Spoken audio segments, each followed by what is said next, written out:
Check, check, check. Test, test, test. Looks like it's working. Gotta wait for people to file in, and then we'll start. 0x Gaming says first. It looks that way.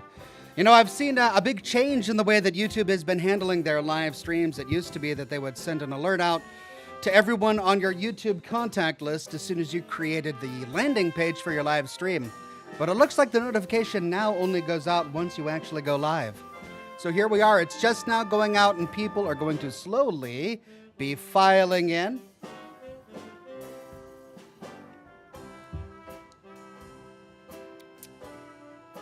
Well, happy Thursday, everybody, and welcome to episode 770 of Scotch and Smoke Rings. That's 770 of these broadcasts. It's good to have you all here today. We are live on Facebook, Twitch, and YouTube and Kick today. Good to see Commander Zero on Twitch, The Dudes 2072 on Twitch, Corpse Roller on Twitch. Good to see Toby Noble on Facebook today. And of course, it's wonderful to see all of the regulars and the members and the Patreon supporters on YouTube today. Alt Grendel, Rachel, John DeGM Baradino, Jeff Day, Mike Mangold, The Magic Q, Nuka-Cola Corporation, Wyoming Homesteader, Toxic Sean, Toxic City. It looks like you changed your name a little bit there, Toxic Sean. Laura Elstad, Hellcat, Sesh the Cat, Andre 3000, Justina Joliffe. And it's Toxic Sean with the first super chat of the day. Raking in the months of membership. Ha. How you doing, buddy? First Friday off in a long time. Thank you very much. Toxic Sean, I'm doing well. Feeling good. Got a lot of work done this week. Got my Fallout London video done. Published that on Wednesday. And I've been working really hard on my next episode in the full story of Fallout 4. And I finished most of the video editing today. I've still got a little bit more to do, but I'm pretty confident that I'll get it done in time for the weekend. And I'm looking forward to a very nice weekend this weekend as well. So yeah, I'm doing really good. Greg Hinojo says, happy Scotch and Smoke Rings Thursday. I've been rewatching the old CW Arrowverse shows while I work because I'm too up to date on Oxhorn content. I mean, that's great. You're up to date on Oxhorn content, and that's an entire man's life's work that you're up to date on. So that's amazing, Greg. Congratulations. Well, I guess I just need to work harder to make sure that you've still got something to watch because you're whipping through all of it. Well, thank you very much, Greg. Alt Grendel says, why was the number 4 never a hippie? Because it was too square.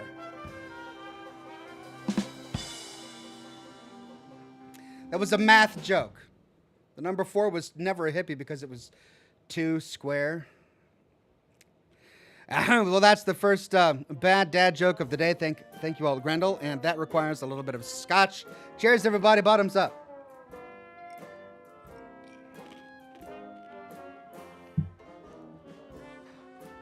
Harold J on Facebook says, hello, Zarteth on Kick with an emoji. A really dapper guy emoji. Thank you very much. Julian Z says, hello, Ox.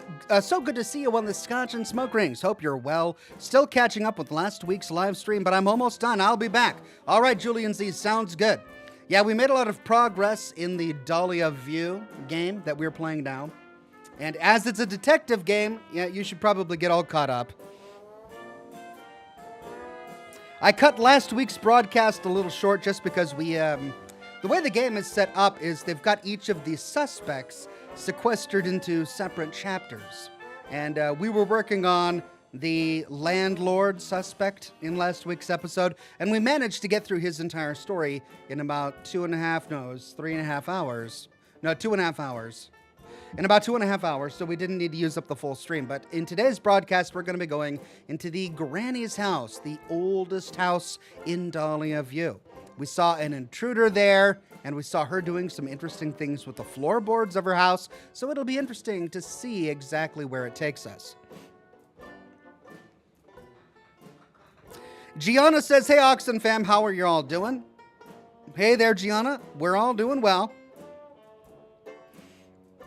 Toxic Sean says, about to order a burger with Uber Eats. A big one. Wow. You need an entire car to bring it to you? Must be a big one. Yeah. Well, I hope you enjoy it, Toxic Sean, and I hope it gets here before my broadcast is over.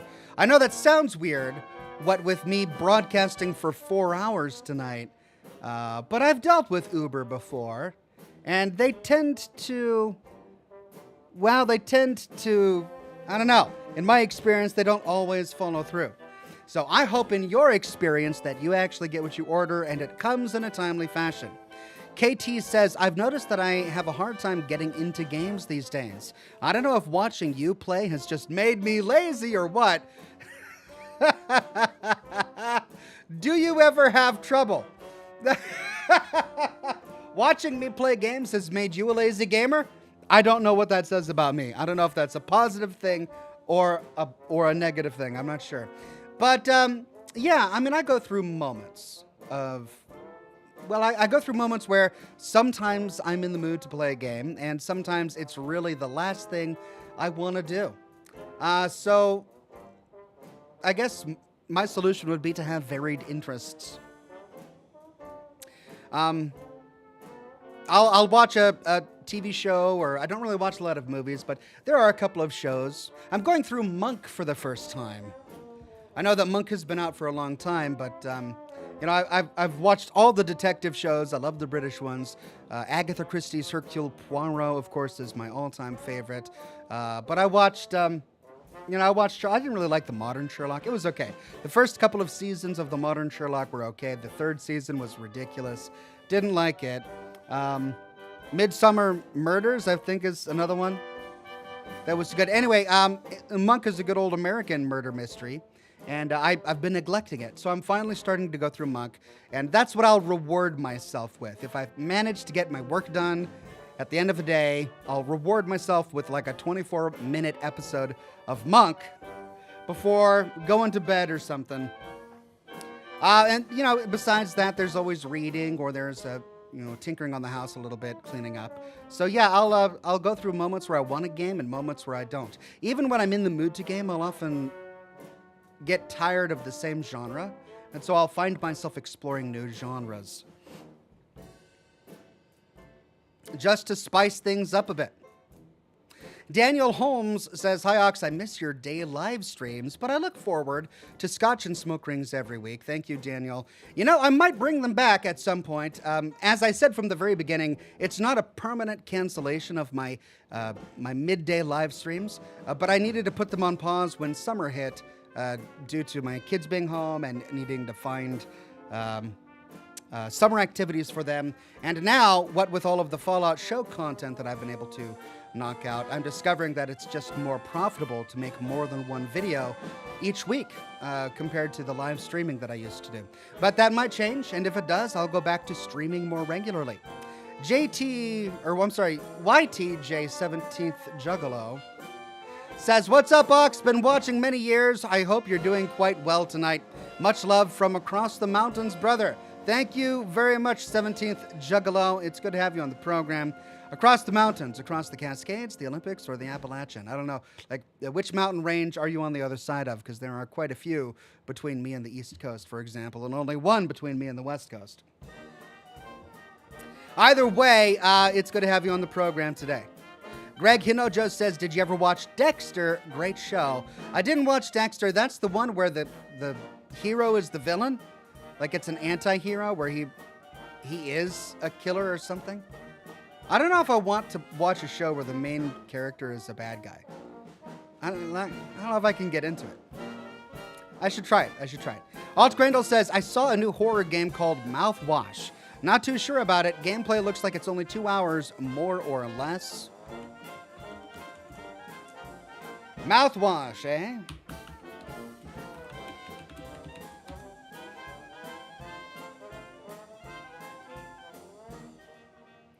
Mouth washing.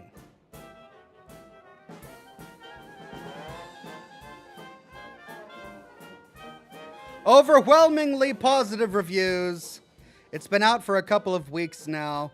The 5 crew members of the Tulpar are stranded in the empty reaches of space, enshrouded in perpetual sunset.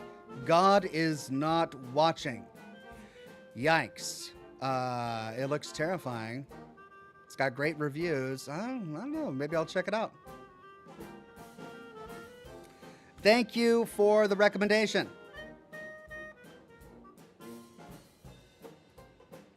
Josh Glover says, Hi Ox, have you looked at Starfield Shattered Space?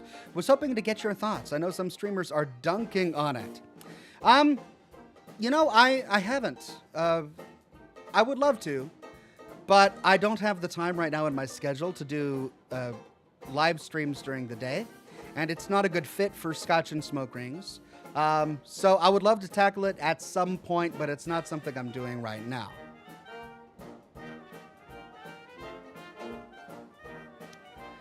'17th Juggalo says, across the Cascades here in Washington State, bro. Gotcha. Thank you, 17th Juggalo.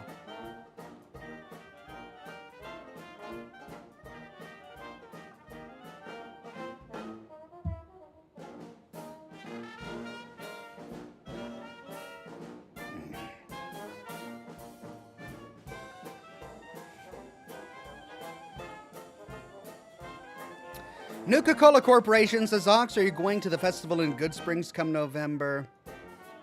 I'm not, no. I've never been, always wanted to go, but probably won't be able to get away. However, I wish everyone a wonderful time. I hope you guys have a blast.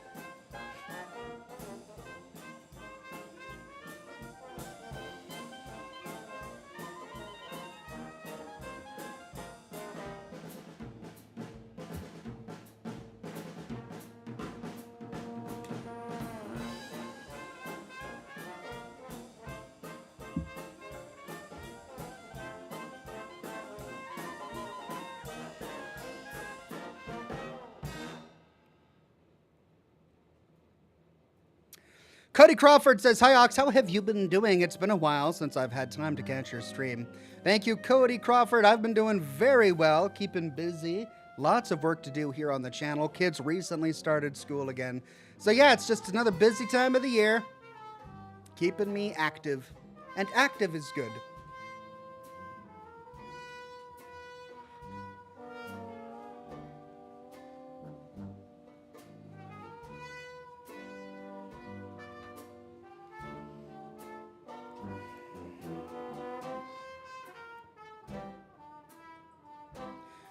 Fearic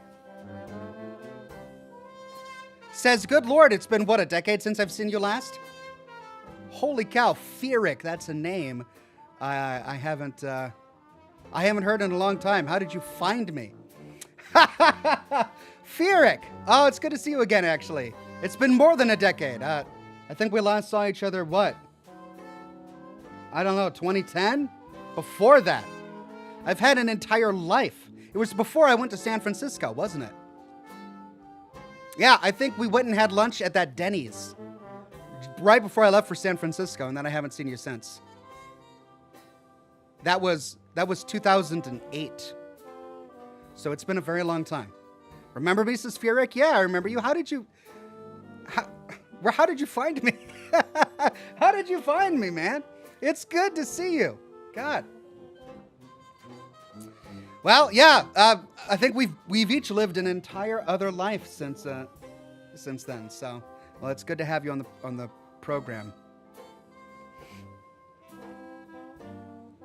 Fearic says, with the carbon copy mark and tie. I don't remember that. Carbon copy mark and tie. I don't remember that. It's been way too long. The synapses aren't firing the same way they used to.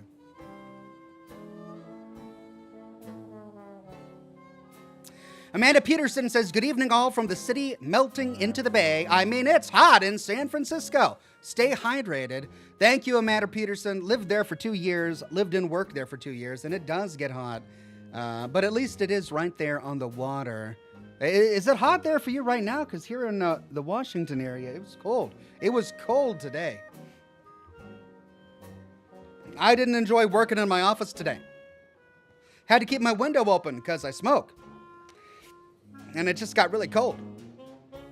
Sebastian Duran Lopez says, "Hey Ox, I'm growing out my beard, trying to have a curled mustache. What advice can you give me for bread care?" And I think you meant beard care. Yeah, well, when it comes to bread, put it in a bread box and then cut out the mold. I'm kidding. Throw it away if it's got mold.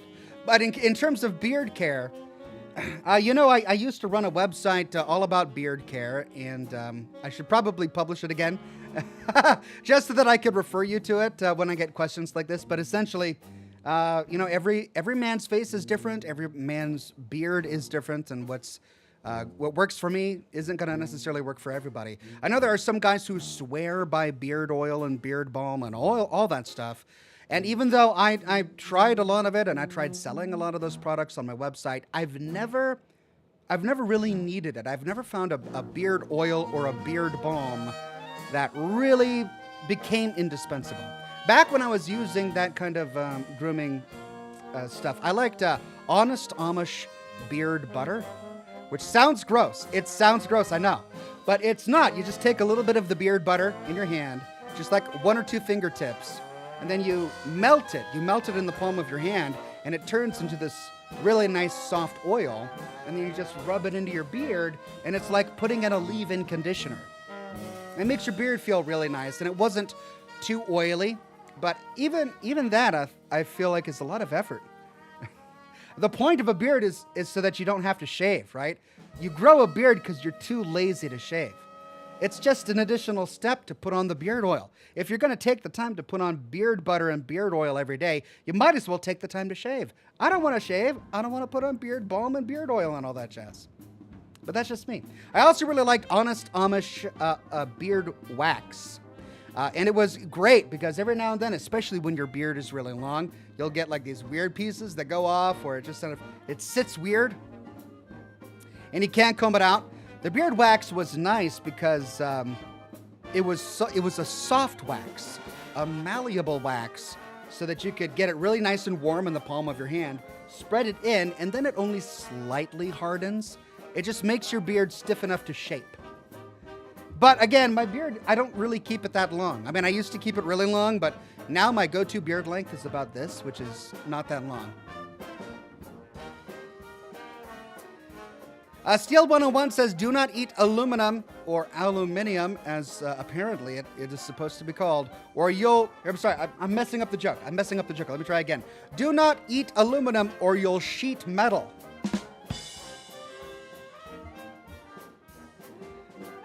Yeah, I like that one. That's good. You'll sheet metal. Don't eat aluminum. That's a good one. Thank you, Steel. Greg Hinojo says, "Also, I just need to vent. I live in Arizona, and we're still reaching 105-degree days. And every morning when I open the news, they say we're breaking a new heat record for the day. It's brutal." Well, Arizona, of all of the places, I imagine would be one of the hotter ones. I'm sorry, that's got to be brutal, my friend. That's I could never live. I could never live in Arizona. I would love to. Like every time I see the landscape and the plants and the animals, I just want to go to Arizona because it looks like such an amazing place. But then the heat. Then I remember the heat, and I'm like, no, I'm not going to deal with that heat. Cheng Yang says, "Hey Ox, every time I watch your railroad intro, it feels like I'm watching James Bond." I'm glad. That's kind of the vibe I was going for with my railroad intro. I wanted it to be true and authentic to the music of the railroad, but I wanted it to be a spy organization because that's what the railroad is supposed to be. And I feel like the railroad, as it's presented in the game, the quests that we get, it focuses too much on being a heavy, instead of being like a stealthy, charming assassin, which is kind of what a railroad... That's what Deacon is. Like, the kind of man Deacon is the kind of guy I would want to play if I was in the railroad. But instead, they want you to be the heavy and just run around with a minigun shooting things, which I don't know. I wish there had been more stealth missions for the railroad. I wish there had been more missions that required costumes and changing outfits and changing your face and stuff like that. But anyway, you're right. That was kind of the vibe I was going for. Greg Hinojos gifted 1 Oxhorn membership to the community. Thank you so much, Greg. And congratulations to Raphael Steed.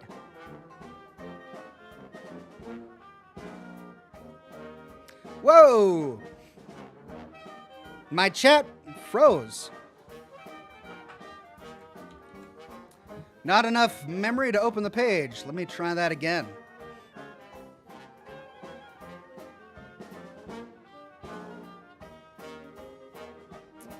Felix says, ha, you're still in Washington? Yeah, did you move? Did you go somewhere? I moved to San Francisco, but then I moved back. After the housing collapse of 2009, was it? I think I moved back in 2009. Yeah. Been back ever since. Jake Ben says, good evening, Ox and all. Can't wait for tonight's Scotch and smoke rings. Hey there, Jake. Good to see you, my friend. I can't wait either. Toxic Sean says, loving Dahlia view with our debt running amok. With our detective. Well, oh, right. Loving Dahlia view with our wheelchair-bound detective running amok. Yeah, it's a clever idea. It's a unique idea. I'm enjoying it. Rachel says, do you have a Radiation King radio yet? I found a good-looking working replica on Etsy. Don't worry if you don't have one. I tweeted you the link. I don't have one. Okay, I don't. And I've been looking for one. It's one of those props that I've always wanted. It's one of those props I've always wanted. That and the alarm clock.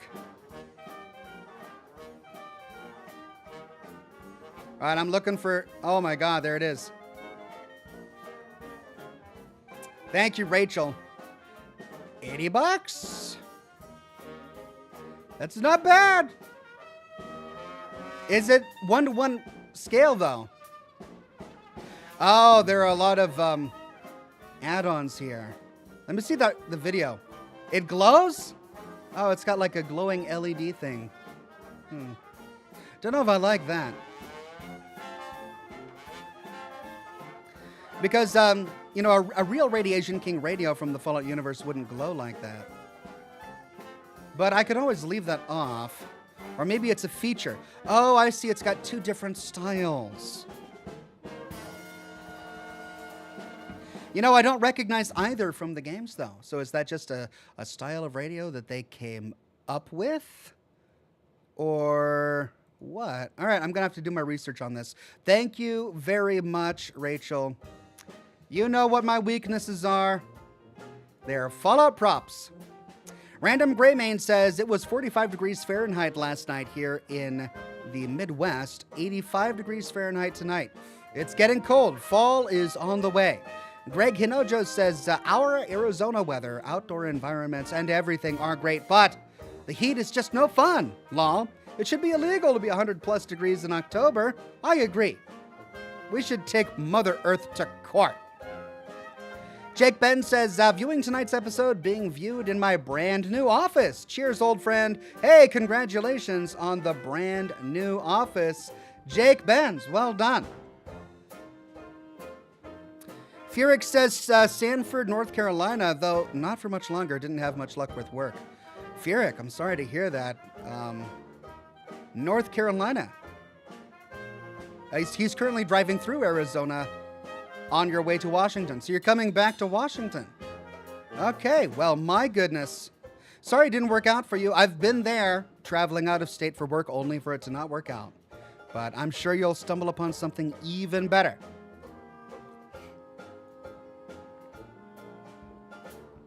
Ron Davis says, Ox, do you have a vault yet? No, I do not have a personal Fallout shelter yet. Though I should probably make one, right? I mean, maybe once I hit 2 million subs, I'll break ground on my own personal Fallout vault. Here on the property, my own little Fallout shelter. I've got the space. I could do it. Steel 101 says, I've been playing Shattered Space for Starfield. It's short but good. Adds more lore to the Varun. Still, $30 is too much for it. Okay. Well, it's interesting to hear all of the opinions coming in. I really want to hear more lore about the Varun, and I'm a little bummed I have to buy a DLC to get it, because the Varun they're presented to us as one of the three major factions of the universe. So, we only really get two, and we can explore them. There's plenty of wonderful content about those two, but the third one just is not there. It's so not present. And we know now why. It's because they were saving it for a DLC.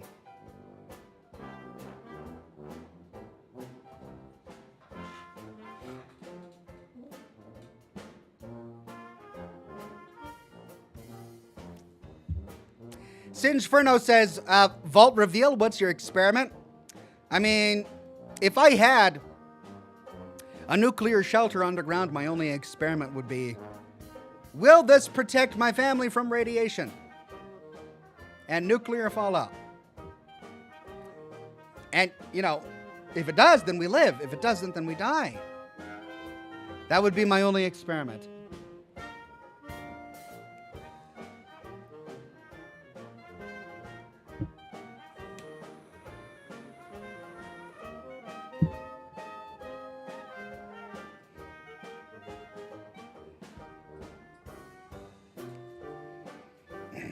Person says, Oxhorn, please play Noita on stream.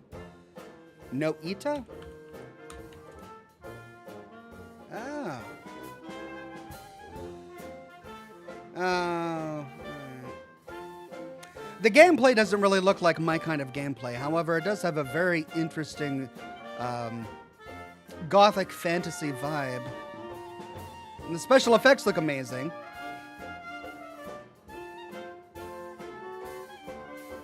I mean, it's got overwhelmingly positive reviews. Noita is a magical action roguelike set in a world where every pixel is physically simulated. Fight, explore, melt, burn, freeze, and evaporate your way through the procedurally generated world using spells you've created yourself. All right. I'll have to take a look at it because it might be something I'm interested in. It's very pixely, though. It gets super, super pixelated, which I understand was intentional.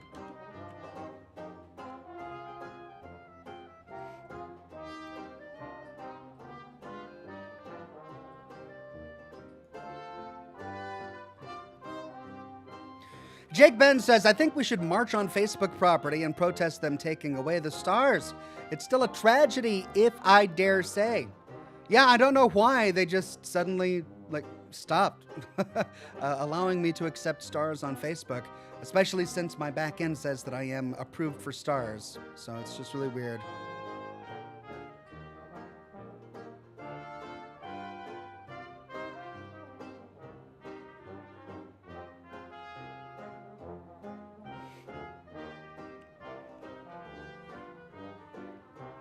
Rise Up Light says, hey folks, long time no see. I changed schedules on work, so I haven't caught a stream in a long time. I miss the streams, but I gotta hit the bed now. Have a great stream, everyone. Thanks, Rise Up Lights. Have a great sleep, and I hope to see you next week.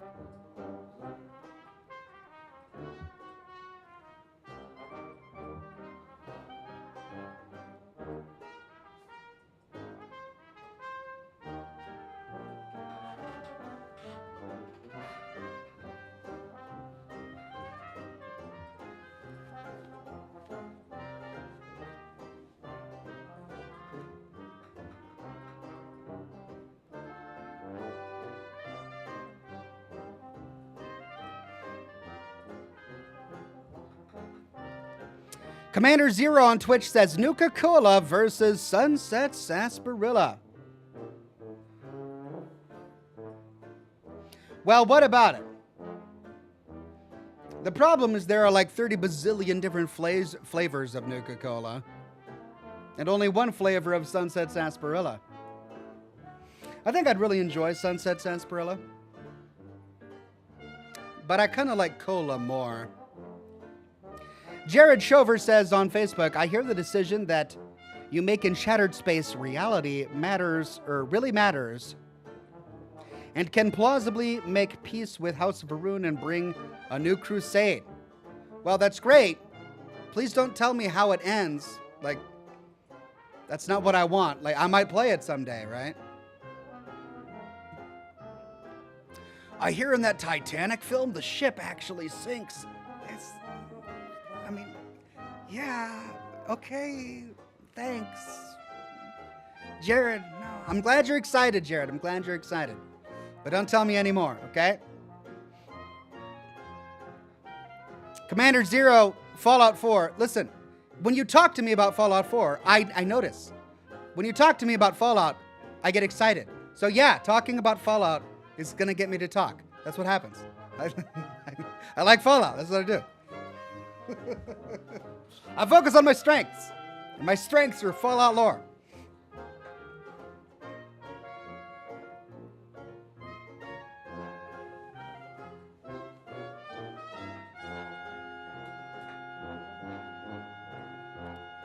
Wade Speakerman says, what? It sinks? Oh, man. I've become the very thing I hate. Oh. I'm so ashamed.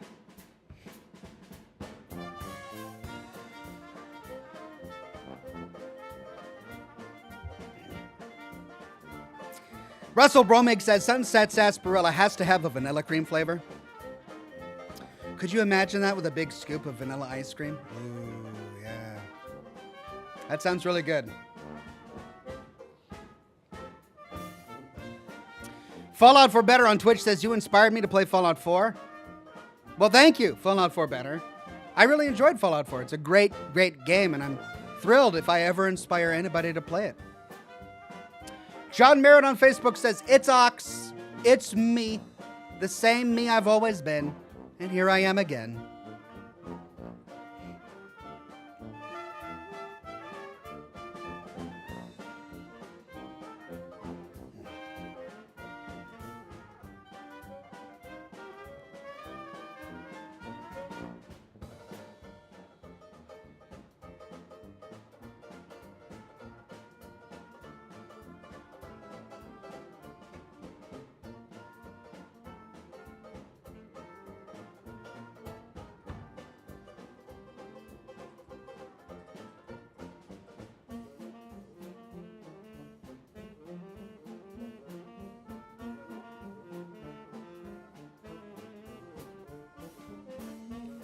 Wilkins the Great on Twitch says, can't forget Vim. Yeah, I know, but I mean, Vim is fishy.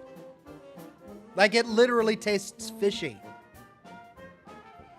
I was excited about Vim when the Far Harbor DLC landed. I'm like, yes, finally, another cola that we can explore. And then, we explore the Vim bottling plant and we learned that the Captain's Blend is actually made with blended fish. It's not just a marketing name. It's called Captain's Blend because it's a soda made with blended fish. Just no. I guess I would try regular Vim, not the Captain's Blend. Mm-mm.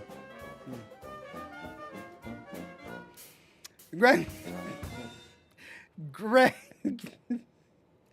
Hinojo says, how would you feel if someone called you the Horn? What kind of question is that, man?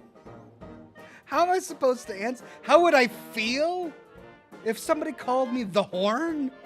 I don't know. I guess I'd have to wait for it to happen. It's a little weird, okay? It's a little weird. I'd probably... Hello, the Horn. Hello, Mr. Horn.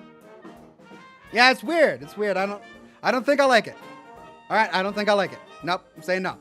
Uro River says, 26 months, you love me. Hugs and kisses, hugs and kisses. Uro River has been a member for 26 months. I do love you. Thank you so much. Nick Luz says, Fallout TV series reached 100 million viewers and now is the second most successful series on Prime. It's exciting. It's deserved. And I'm glad that has happened. It's going to keep me working for a long time, I can tell you that. Good news all around. Nifty Poppins on Twitch says, first chance I've had to see Scotch and smoke rings in so long.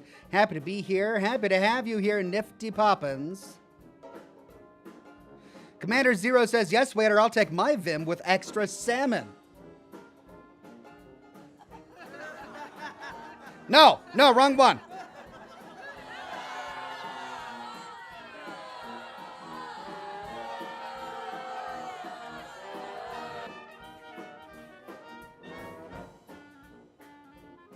Yuck.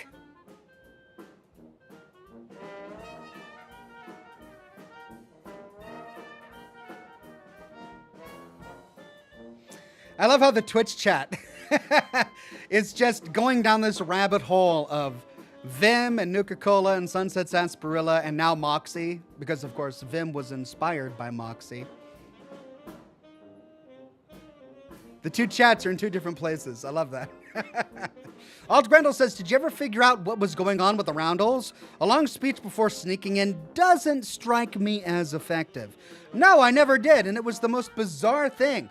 Why give the player an option to either go through the front or sneak in the back if no matter which option they choose, you're going to stop everything and stand on a little box crate, a little milk carton, and say, pay attention, everybody.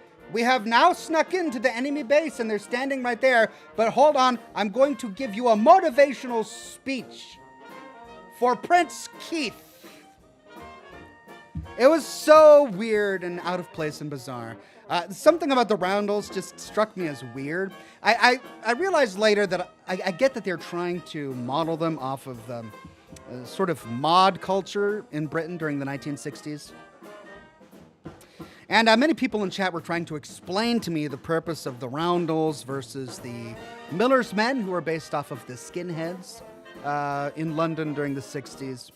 And I'm a little interested to learn more about them, but frankly, an entire London-based gang that is calling themselves princes, and they're more concerned with how they dress in a post-apocalypse, that they've got two tailors in a post-apocalyptic wasteland, two high-end tailors that I now have to go to continue doing quests with this faction.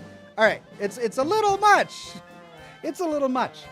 That said, I have been told that I should pursue them if I want Ballistic Weave at any point. So maybe we'll do that, but I also might just focus on the primary plot. We'll see. We'll see. It's just a weird thing in Fallout London. Steel 101 says, hey Ox, are you going to play Resident Evil 5 and 6? Both are insane/fun, and you must experience the Redfield boulder punching in all its glory. Maybe at some point. Maybe. Well, Rubber Earth says, hey Ox, the other day I told my wife she should embrace her mistakes. She gave me a hug. Cheers, big guy. Thank you. Chininator in the chat says, hey, Ox, long time no speak. Hey, Chininator, good to have you back. Good to see you as always. Chris Macabre says, hey, Ox, got a game suggestion for you. Galerians.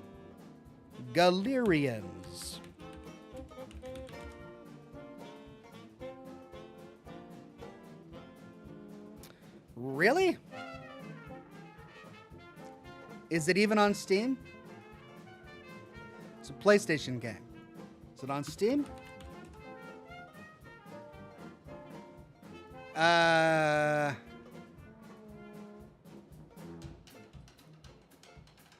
No, it's not. Looks like it's a PlayStation exclusive. So sadly, I'll never be able to play it. It also looks very old. Oh yeah, initial release date 1999. Well, I'll have to consider it, Chris. I'll add it to the list. Nick Lowles says favorite power armor aesthetically. Aesthetically T60, functionally T51. At least in Fallout 76. I also really love the T45. But the T60 just looks amazing.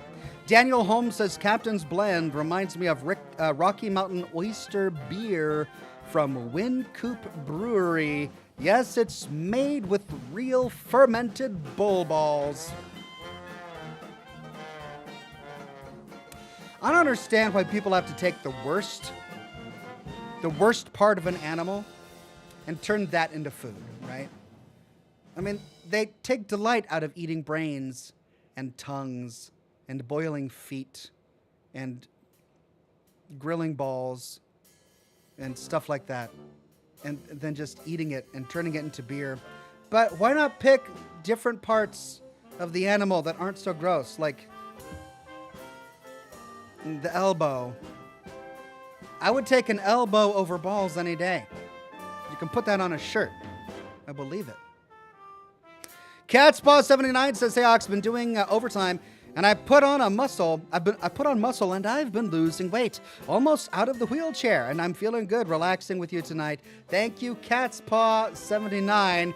Good for you. It's no small feat to lose the weight and put on muscle, so congratulations. Greg Hinojo says, can you do a smoke ship of all Sabertooth Sid's stories brought to life as the Fallout London main characters walk in after surviving a horde of foxes? What? No, I can't do that. Listen, a smoke ship is a scene. It's like one moment in time. What you're describing is a life. You're wanting me to depict the life of Sabertooth Sid, because that's essentially what his stories are. He's reading excerpts from his life starting in childhood. You want me to visualize those in smoke from childhood to adulthood while the present is going on as well. That's Inception level stuff. And I'm good. I'm not that good. I don't think I could do it. Josh Bunton says, Resident Evil 5 for sure for the upcoming spooky season. Is this the one I tried to get to work?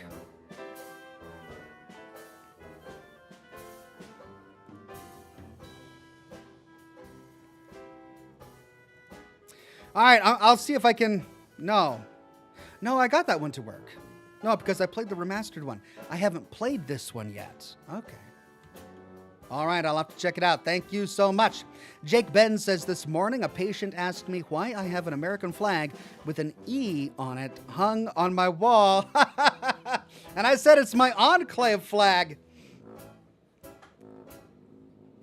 A patient?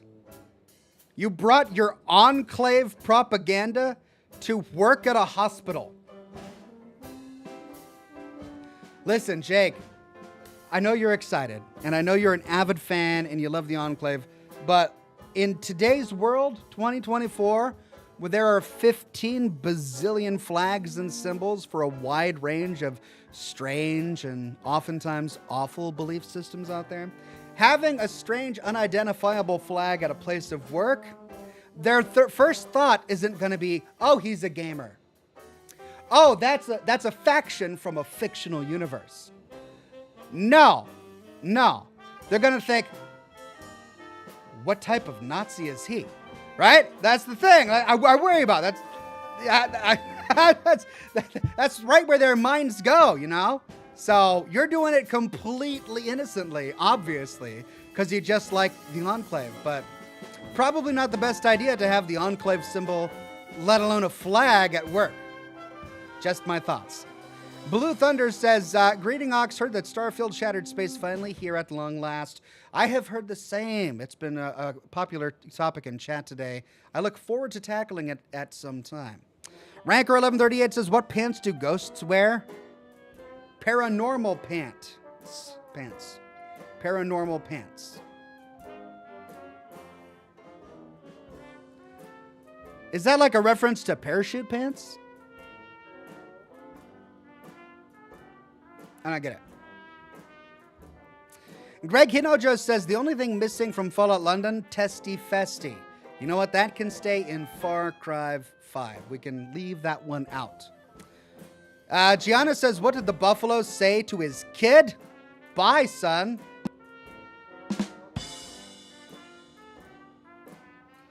Bye, son. Bison. Jake Ben says, I want Ox merch that references you saying that, Ox. I'll have to think about it. Maybe someday. Toxic Sean says, hey, Ox, today I got hit in the head with a Nuka-Cola. Luckily, it was a soft drink, so it didn't hurt. Cheers, Ox. And I got my burger mate lovin' today. Great. I'm glad Uber Eats worked for you and you got your burger. Congratulations. Cat's Paw says, OT is occupational therapy, Ox. Oh, not overtime?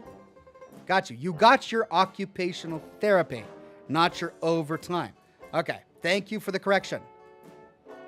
John DeGM Bernardino says, oh, please make an I'll take an elbow over balls any day t-shirt, hat, and mug. No one will get it.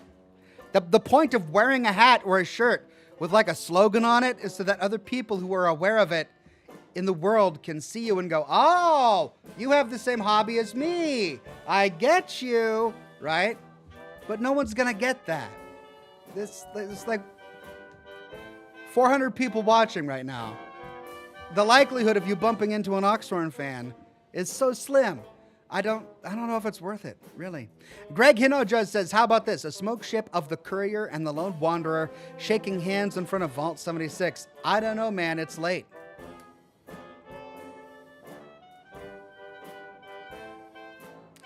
Look.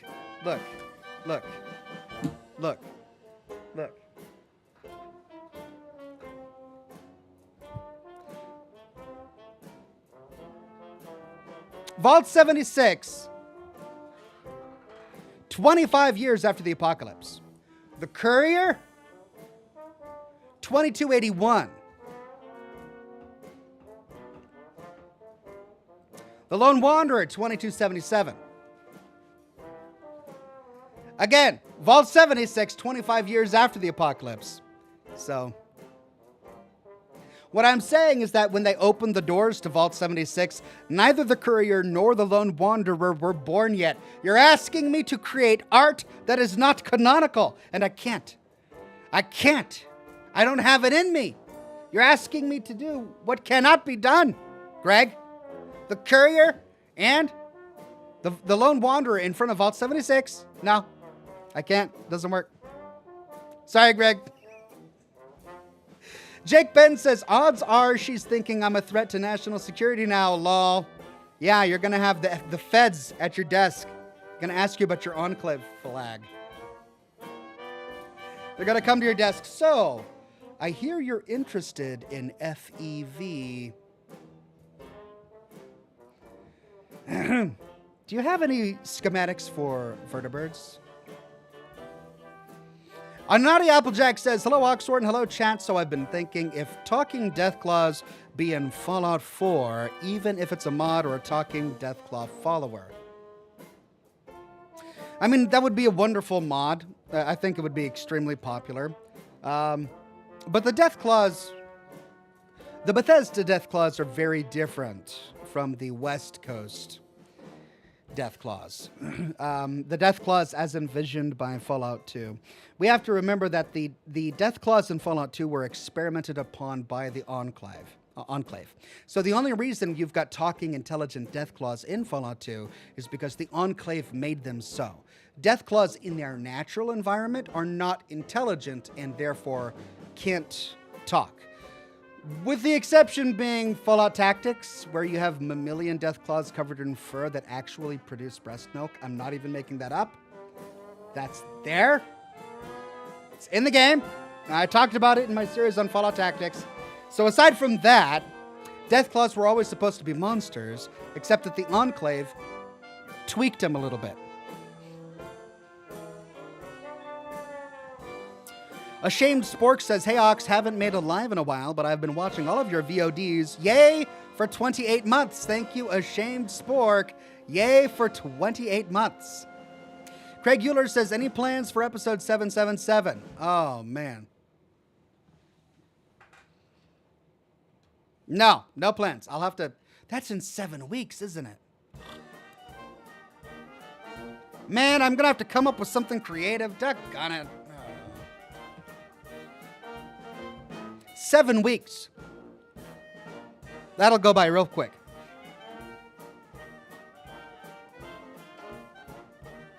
I don't know how I'm going to do it without being blasphemous. That's the thing. I got accused of blasphemy when I did my episode 666. Can't believe that that's almost 100 weeks ago. It feels like it was just yesterday. But wow, that was almost 100 weeks ago. Yeah, I don't know. I'll have to think of something to do for episode 777. Steel101 says, "Hey Ox, without the courier's help, who would win at Hoover Dam? Honestly, I think it would have been a draw. The flaws of both factions would ruin them. We actually know who would have won at Hoover Dam if we signed with Caesar's Legion. Because during the Second Battle of Hoover Dam, there comes a moment where the legionaries come up to you and say, hey, we need your help. Even though we came the back way into the dam, we are still stuck by the NCR Rangers, and they can't proceed any further until you stop what you're doing and go clear out the NCR Rangers. So, if not for the courier carrying out the NCR Rangers, the NCR would have won.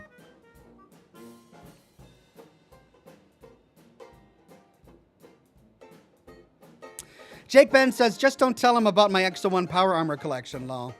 Yeah, definitely don't show them that.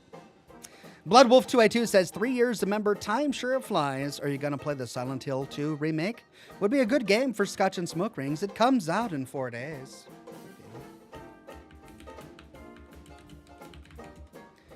Maybe. People are really excited about it. I'll have to add it to the list. Greg Hinojo says, okay, I won't ask for another smoke ship, but riddle me this. If a Deathclaw walked up to you and said hi, what's the first thing you'd say? Bye? Probably. Is that rude? I don't think so, given the circumstances. A Deathclaw comes up and says hi, you're just like, bye. That makes sense to me. Julian Z says, all right, caught up, I'm back, can't wait. Yay, Julian Z, glad you made it back. The Reverend Coyote says, I can't wait until elections are over so they don't interrupt my Oxhorn time. I can't wait either, for very similar reasons. Cheng Yang says, Ox, which 3 main characters are more violent? BJ Blazkowicz from Wolfenstein, the Doom guy from Doom, or the Ranger from Quake? I think the Doom guy is the most violent. Then Wolfenstein, then the Ranger from Quake. How's that? I think that works.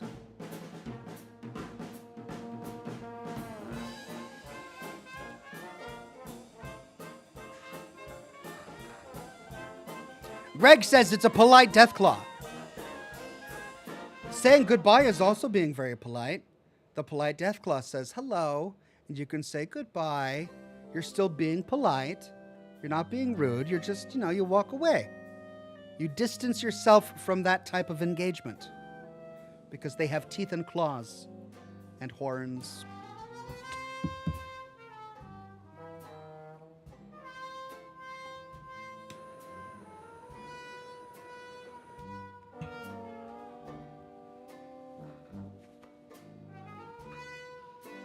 Jake Ben says, also don't forget to take your Rad-X and Rad-Away. Exactly. Important to take both. Maybe says, let me see some smoke rings. Love Yox. Keep up the fantastic Fallout content. Scotch and smoke rings is just as great. I'm always looking forward to it. Much love. Thank you, Maybe. All right, I can do smoke rings.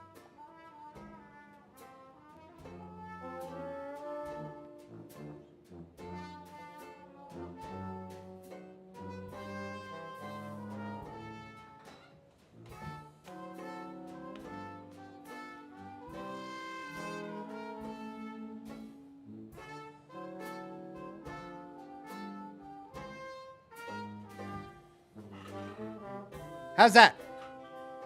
Sidekick Armadillo says, hey Ox, I've been binging the Fallout series and I have a few questions. Should I watch the Fallout 3/4 playlist in order? Also, is it possible that Thaddeus took that temp mutant drug from Tactics?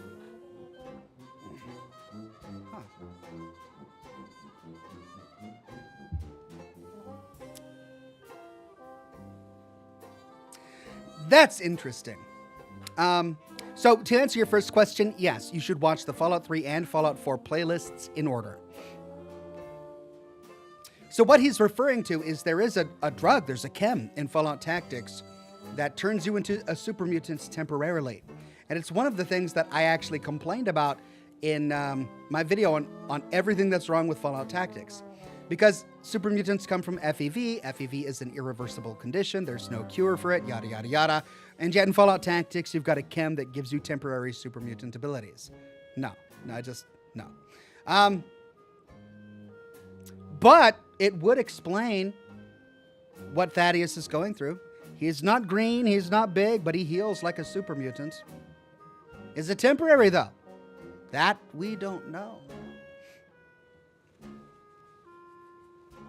Greg Hinojo says, what if it called itself a friend claw instead of a death claw? That's exactly what a death claw would do, to get your guard down. Right? I mean, they don't need subtlety. They're death claws, but if there ever was one that wanted to use charisma so that it could sneak into your house and eat you at night, it would call itself a friend claw. I just say goodbye and I walk away. Amanda Peterson says, is there any special for Scotch and smoke rings for Halloween? It's a Thursday. Yeah, but that's Halloween, right? And I've got kids, so I'll be out trick-or-treating with my kids that night, and I don't know if I'll have the energy to do a broadcast afterwards. We'll see.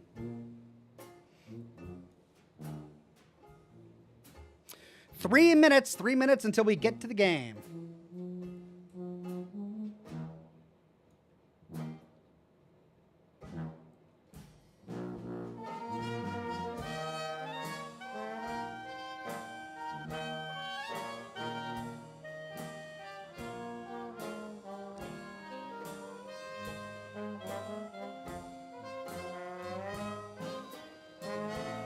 Micah Boatwright says Virgil has a cure, kinda.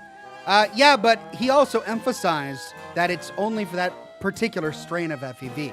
So, Virgil and his lab made a strain of FEV and then created a cure just for that strain of FEV, right?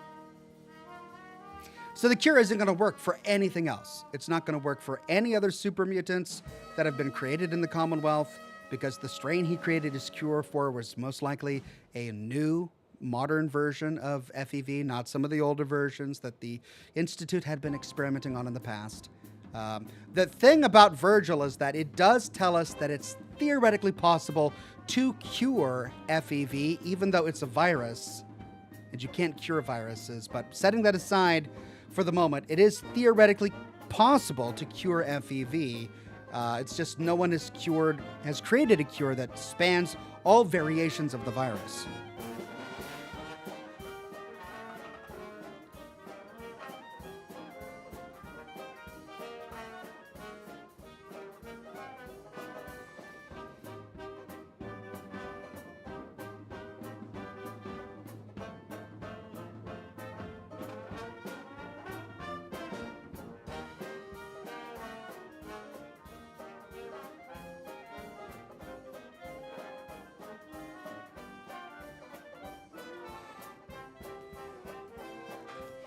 Blaze of Glory says, I'm kind of dumb. Is it ever explained how the Institute got the FEV virus?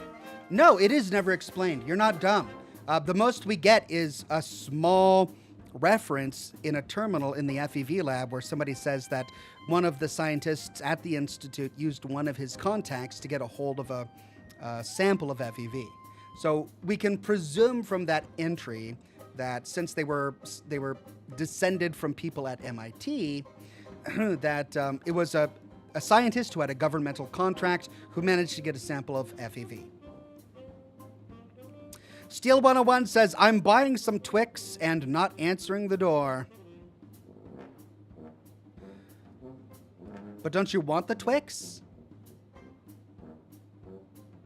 Don't you want it? Like, why buy it if you're going to have it delivered and then not answer the door? I don't get it.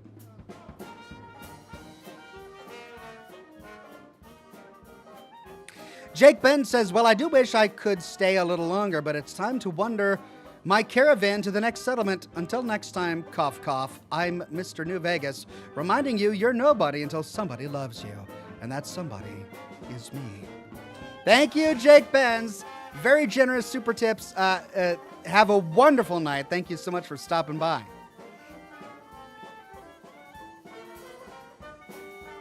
Okay, it's time. It's time. Let me set this aside and then we'll start the game.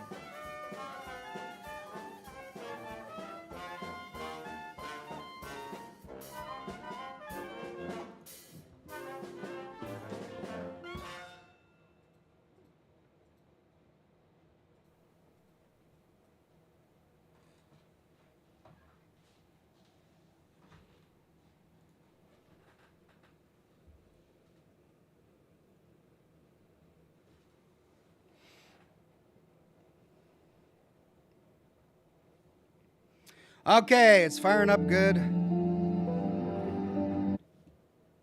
Whoa. Oh, it's the stupid headset thing. Hold on, let me fix that. Every time I launch this game, it launches Steam VR, and I don't understand why, because it's not a VR game.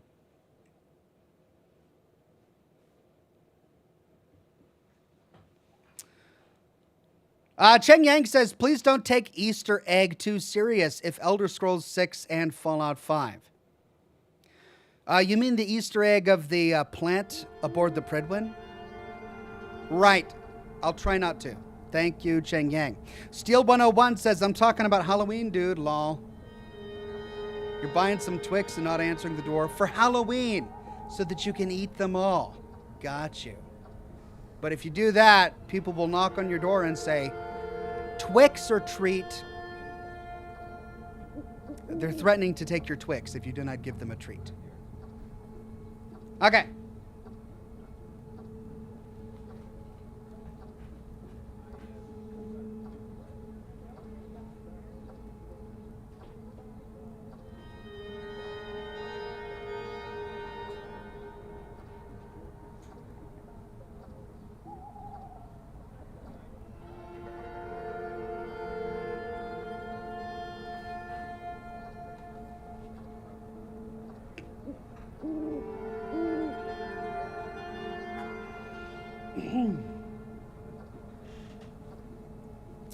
So when we last left off, we were spying on the elderly woman neighbor, and we saw her lift up a floorboard in her living room and hide something underneath that.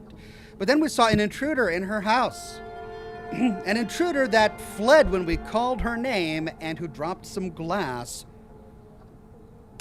on the cobblestone just outside. We just made our way inside. Here we are, Dower Manor.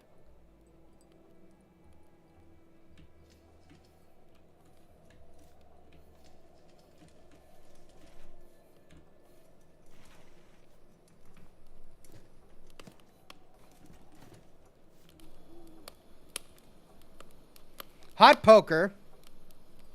That looks too hot to touch.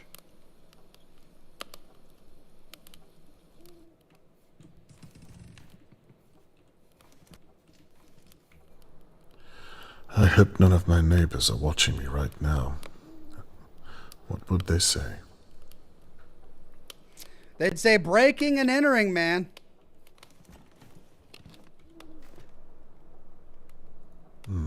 Old photo frames. Oh, more like painting frames. You wouldn't put a photo in big frames like that. That's for art. That is for oil-based paintings. That's the box Mrs. Dower carried in. It's empty.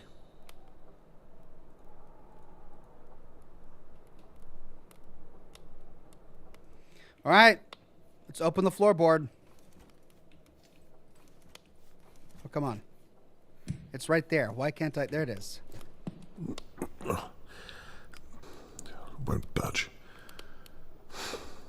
Mrs. Dower used something to pry it up. I should have been more prepared.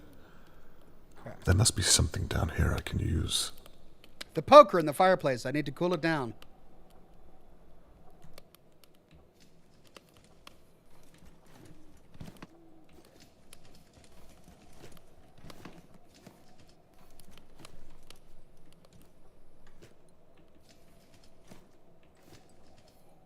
Can I open that door? No.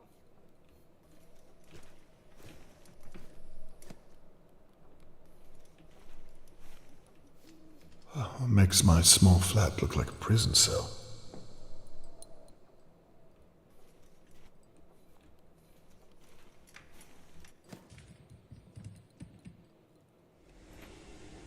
Here we go.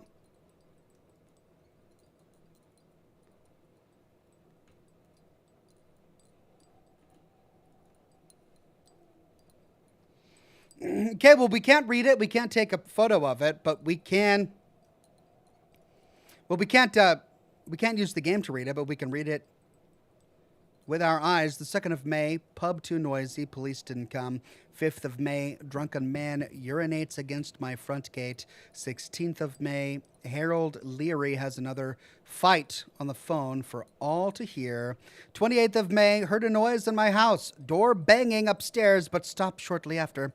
Police refused to come out.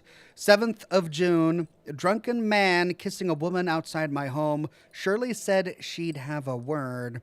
10th of June, presumably. People leave through the front gate. Someone didn't lock it. 22nd of June, Shirley runs out of the house all in a fluster. So that's not evidence, apparently. We can't actually use that as evidence. What about this? Morning cleaning routine. Dust chandeliers, skirting boards, model boats. Ask Lord Doer first. Her dead husband? Okay. Dust the busts, the statues, the cabinet tops. Start high to low, please, or you will be made to start again.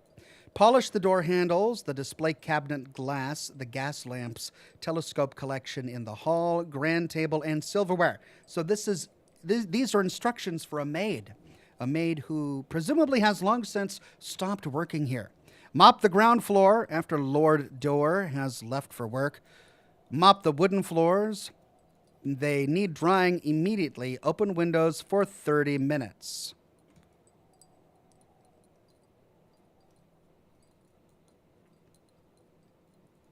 Should I have called the police? No. The intruder will be long gone by now. It's up to me. And what are you looking at?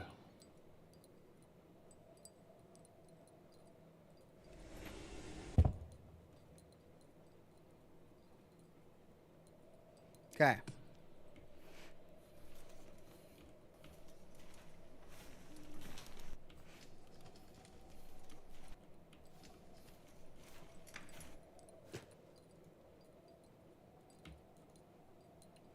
That's it, huh?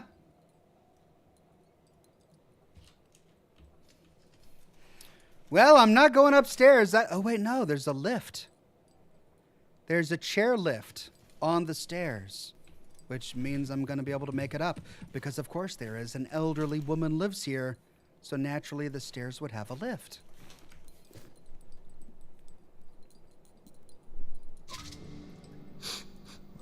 Stale water. Stale water. That's what I need. I'm about to kill some flowers. Candlestick. Now we just need a kernel of mustard.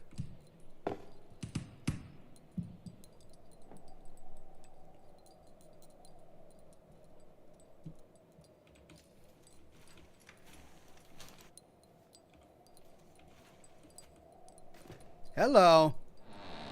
The basement. What have we here? Damn this wheelchair. Well, not going to be able to go down there, huh?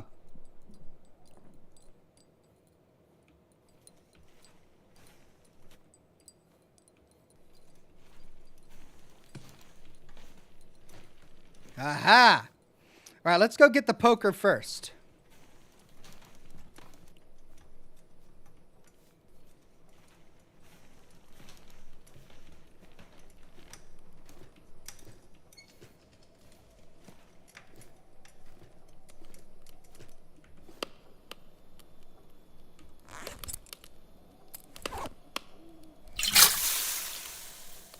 Let's hope that worked.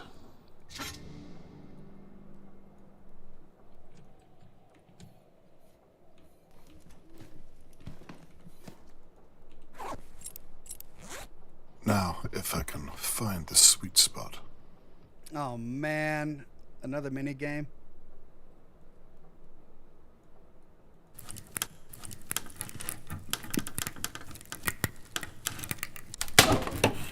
There we go.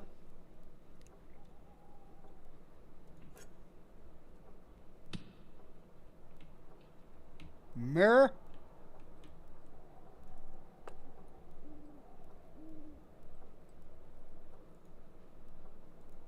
Smells old and dusty. It hasn't been used recently.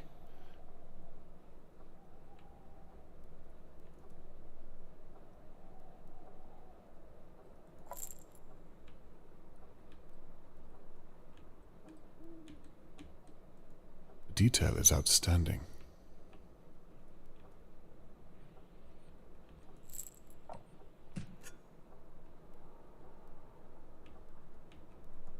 This bone inlay is very ornate. Old, too. And what's this? Oh, a family tree. Gianna says, I gotta head out. Have a good night, everyone. Love ya. Live long and prosper. Thank you, Gianna. Okay, so what's a family tree? We've got Erskine Doer, married Francesca Doer. He died in 1880. She died in 1889. Their children, George Doer and Edward Doer. George married Phyllis. They had 3 kids, Albert, Jacob, and Martin. Albert married Marie. They had 1 child, Terence Hampton. Terence married Paulina. Paulina Doer is still alive. They had 3 children. No. They had 2 children. Joseph Hampton, still alive. Martin Green. Why would they name their... Oh, okay. Rebecca was their daughter. Rebecca Hampton. She changed her name to Green when she married Martin. Both of them are still alive. But then George's other child... George had 2 other children. Jacob had no heirs, died in 1949. Then the 3rd child was Martin Purcell, who married Emma. They had 1 child. Margaret Amon, who married Herman Amon. Margaret, their child, is still alive. And they had 4 children. Andrew, Peter, Teresa, and Magdalena. Teresa and Magdalena were born in 1917 and 1912. They're, what's the politically incorrect phrase? Spinsters. Never married. Still alive. Peter and Andrew, born in 1908 and 1910. Andrew is dead, but Peter is still alive, and as is his wife, Patricia. Okay, so then the other son of the Erskine and Francesca coupling was Edward Doer, who married Clarice Doer. So if this is the Doer Manor, it's got to be, it must have come from the descendants of Edward Doer, because the Doer family name was lost after George and Phyllis had children, because even though they had 3 sons, even though they had 2 sons, one never married. The daughter took Martin's last name, Purcell, and her other son had a daughter as well, Paulina. Okay, so then the Doer of this mansion must have been the descendant of Edward, which means we've got Edward and Clarice's children, Reginald and Niles. Each got married. Both are dead. Their widows, however, are not. Reginald and Margaret had 1 child, Clara Doer, who's dead. Niles and Maris had 2 children, Catherine and Sebastian. Catherine married Michael, took his last name, Wild. Catherine is still alive. Sebastian is still alive as well. There are 4 children from those 2 families. Let's see. Dick took Michael's last name Wild. And then Aaron. So they had a son and a daughter, Dick and Aaron. And then Sebastian had Spencer and Michael. Well, if her husband is dead, she must be... Oh, but no, Edith Doer is still alive. Okay, so she could be Edith. She could be Emma. Though at this point in time, as a very old lady, she must have been born in before the turn of the century. So she's more likely to be Edith Doer. I forget her name. Does anyone remember what her name was? The others are too young. I mean, there is Paulina Doer. But she likely changed her name to Hampton after marrying Terence. And Clara is dead. So it's either Edith or Paulina. I'm guessing it's Edith. Avero says, wonderful to see you this evening, Ox. Things are going great with my Jenna, and we're going to be moving in together soon. I'm terrifyingly excited. Always an amazing moment to move in with someone you love, Avero. I'm happy for you. Family tree. What on earth are you doing in my house, Mr. Conway? Mrs. Doer. It's Lady Doer to you. We live in polite society, last I checked. Lady Doer. Let me explain. It had better be a bloody good explanation. Go on. There was an intruder in your house. I'll say. I believed they were here for Charlotte May. I believed you were in danger, so I came over to help. And where is this so-called intruder now, Mr. Conway? I trust you tried to apprehend him. Sadly, no. So it's just you and your word, then? Your daughter's a police officer, Mr. Conway. You should have called her. I believed your danger to be too immediate, my lady. I was concerned for your safety. You can cut that nonsense out right away. If you were concerned about me, then you would have knocked on my door or checked on me. She's got a point. Instead, I come out to find you at this ungodly hour prying up my floorboards. This is clearly a matter for the police. And how, may I ask, did you know to look under there? Look, I can see you don't suffer fools, my lady, so I'll just come out. No need, Mr. Conway. You've been spying on all of us from your window. Not very subtle, if I do say so. Very astute. But please, if I may, I merely came over to ask you a few questions. I suppose you want to know why I stored my belongings under the floor. I want to know why they're all children's belongings. Charlotte May. I'm not given to the kidnapping of young girls. Why don't you just tell me what you were doing then? Very well. For the past few months, things have been going missing from my home. Bits and bobs, really, but as you can see, the simplest of things in this house would fetch a pretty penny. Last week, it was one of my porcelain dolls.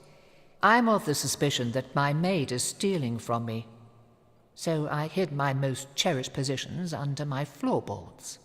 I've had that silver mirror you just found since I was a small child. It's worth more than Dahlia View itself. Regrettably, my late husband and I, well, we don't have a child of our own to leave these things to. I see now that I should have hidden them better. What? Every woman we read on the family tree with the last name Doer had a child. To be of this woman's age, she was clearly born in the 19th century. To be at this age in the 1950s, which is when this game is set. which means she couldn't have been the last generation. She couldn't have been of the last generation that we saw on the family tree. So all of the women with the last name Doer, who would be at the appropriate age for this woman, did have children, which means she's lying about not having a child. That said, all of the children's belongings that we found under the floorboards were antiques. They were extremely elaborate. They were definitely not created recently in the 1950s or the 40s for a modern child. So were they Charlotte May's? No, they were not Charlotte May's. They were family heirlooms. So for him to even think that they would have belonged to Charlotte May and that they were therefore evidence of her kidnapping is ludicrous. We're going to ask Don't Have a Child because that's where I'm curious right now.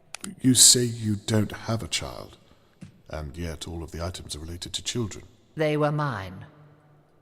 They're very old. And yet, I feel there's more to the story.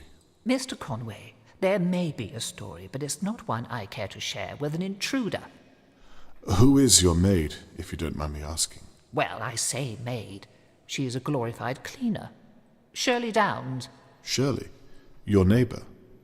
Yes, she owns the pub next door. She needed a little extra cash, and I needed my house to stop falling apart. I see. Seemed like a good idea at the time. Has she cleaned here long? A handful of months. The upstairs, mainly. I have no interest in going up there these days. Too many memories, and I can only walk so far before my feet give in. Do you think Shirley would break into your home? The intruder I saw. Could it be her, or someone you know? You say you saw the intruder break in? Well, out. They were picking the door, trying to lock it. Picking it? What does that mean? They had a... Trust me, they were up to no good with it. I gave Shirley a key. I'm certain she has no need to do such a thing.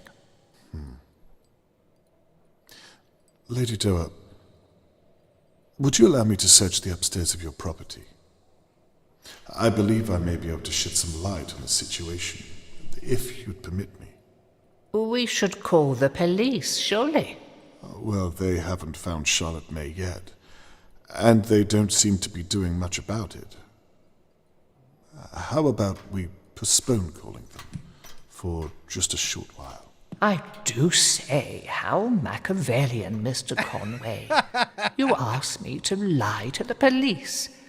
To your daughter, no less. Not at all. Just to postpone calling, in the pursuit of knowledge.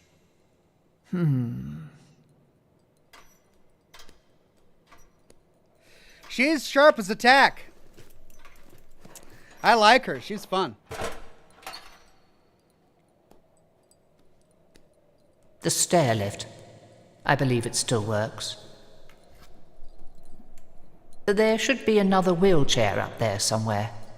My late husband's. Okay.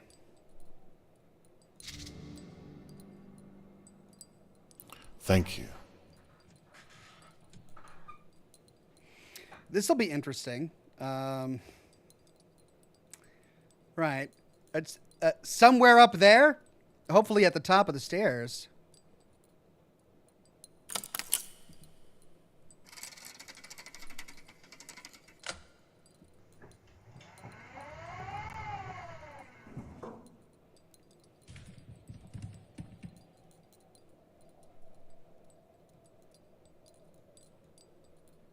Here we go.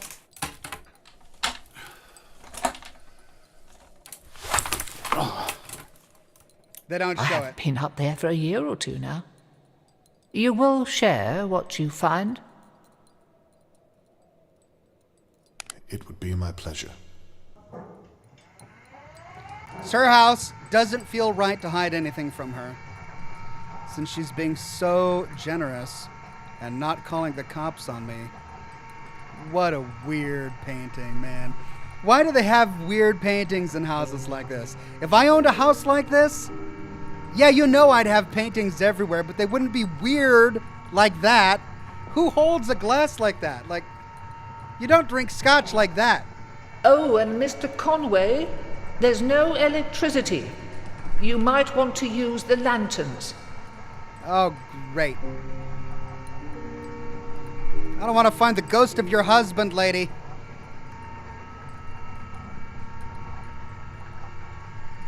Yeah, that feels weird. Drinking like that. Oh, there's the wheelchair.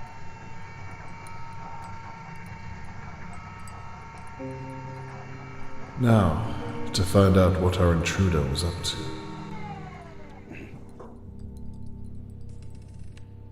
Lord Doer's wheelchair. Okay, I want to check the family tree real quick because Downs. I know that Downs was the name of one of the other suspects, but was Downs also where's our evidence? Lady Doer accused Shirley of stealing valuables. She's either right or paranoid. Lady Doer didn't fall for my charm for a moment. She must have been watching me for days. She's been around a while. Got to be careful with those old ladies. They've seen some stuff. They're not easily fooled. Shirley Downs, that's the woman who owns the pub nearby. She also presumably is a maid, a cleaning lady here, cleaning for extra cash. Why does she feel like she needs to have extra cash? I guess she must have taken... I took a photograph of it. I took a photograph of it. Can I see my photographs? I guess I can't see my photographs until after the mission is over. There was a painting in here. Really? Doesn't look as though it was removed by a professional. Oh, wait, is he saying that it was cut out? Are there bits of painting up here? Yeah, it looks like over in the top right-hand corner, there's a bit of cut-out painting. So a painting was stolen.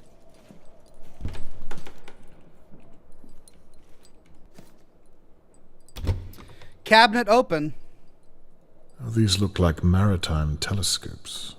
Older than me.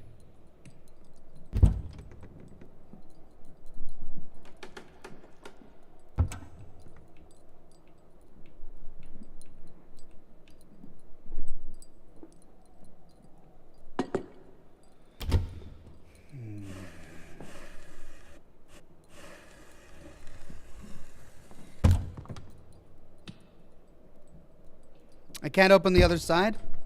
Can I take the candlestick? No. So we've got three telescopes. Two are missing. If indeed it was a display.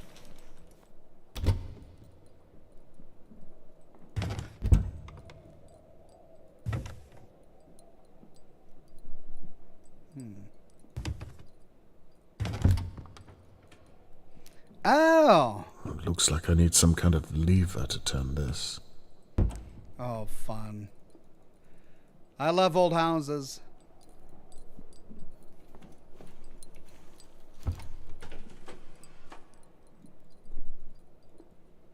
Gas lamp.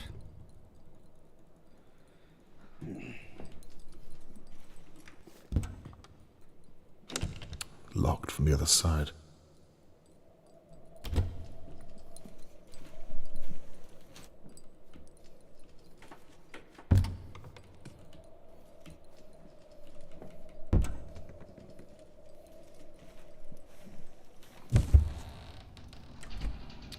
Lord Doer's office.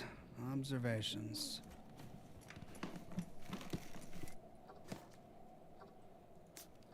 To Shirley.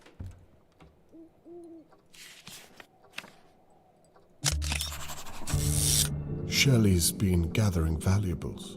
Perhaps Lady Doer was right. Miss Downs, I've appraised the items you brought in the last Thursday. It's quite a collection. Some brief notes on each item follow.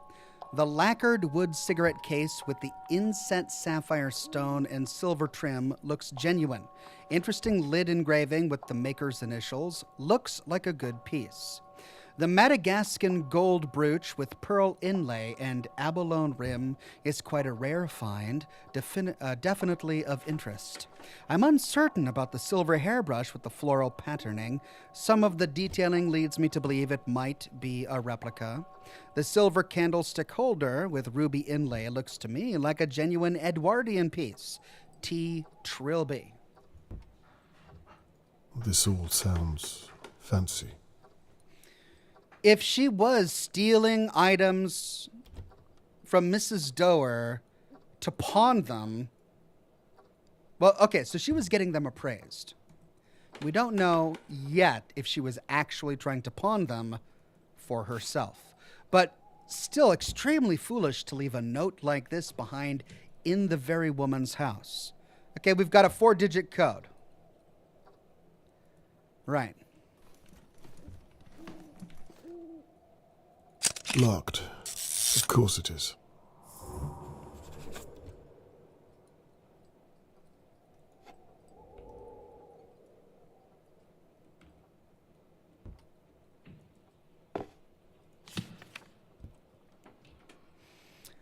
Reginald, old chap, can you believe it's been 40 years since we built your first ship, Jewel? Now look at you. You're a man of money and means. I'm writing to let you know that I'm retiring at the end of the month and thought you should hear from the old man directly. My son Peter will be carrying on the business, so nothing will change for your shipping needs. I have to thank you. I wouldn't be able to retire so soon if it wasn't for all the business you've given me. As a thank you, please accept the bottle of Peat Hill. They don't make these anymore. It should go some ways as to show how grateful I am. Your friend, James, Jackson's Metalworks. Bottle of Peat Hill.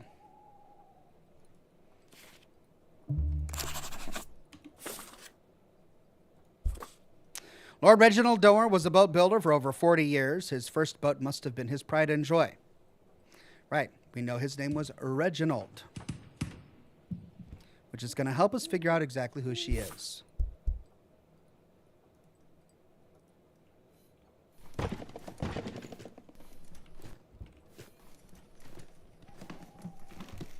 Oh, wow, another staircase. New clue. The padlocked door in Lord Doer's office needs a key to open it.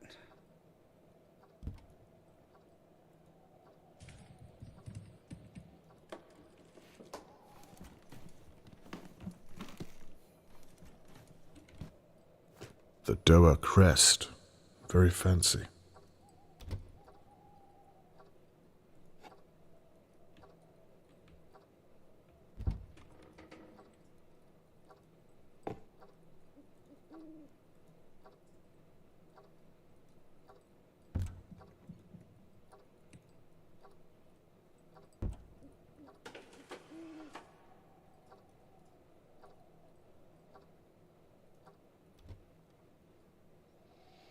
Right, that's the Doer crest. Did we make sure that we couldn't actually open the drawers in this table? Yeah, we can't even reach them.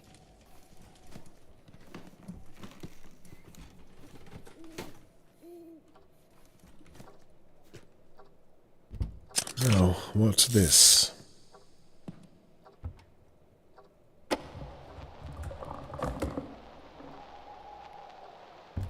Right.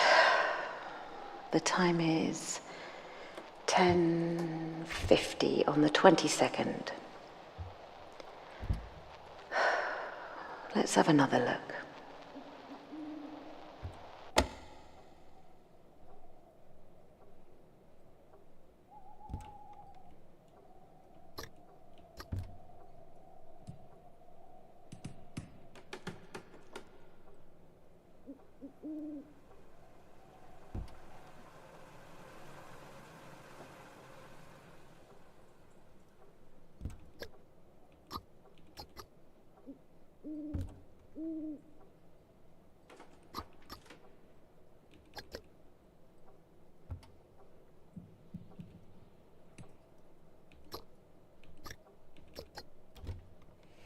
From up here, she's got a great shot of Charlotte May's door.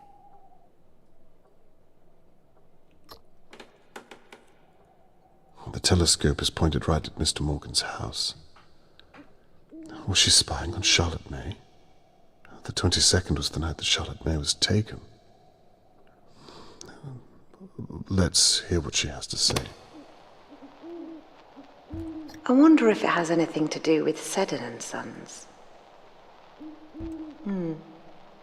Could be the year. Seddon and Sons. I've seen that name. She said it could be the year, whatever that means. I'd better try to find it. 1832. There you are. Now what was Shirley doing with you? It's the code. Now.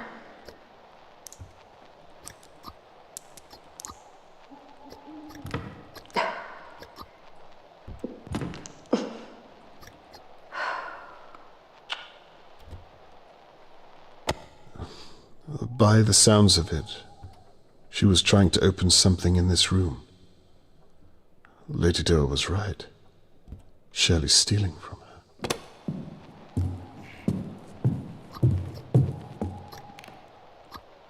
Now, where was I? Oh, for God's sake, Larry. I sent you home an hour ago.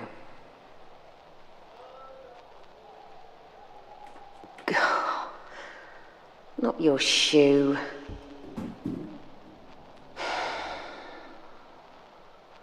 Idiot. That was the man urinating on himself that we read about. Okay, so it's a 4-digit code. She tried 1832 because she thought it was Seddon and Sons, but I don't think she got it, which means it must be Jackson's Metalwork 1854, and we got that note from his friend at Jackson's Metalworks. So if he was going to make a code, it would probably be after his friend, 1854. So I'm going to go 1854.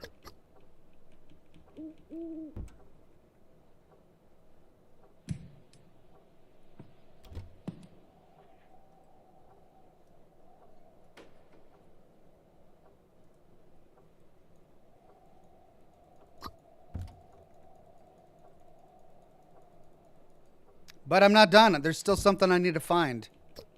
It's not letting me out.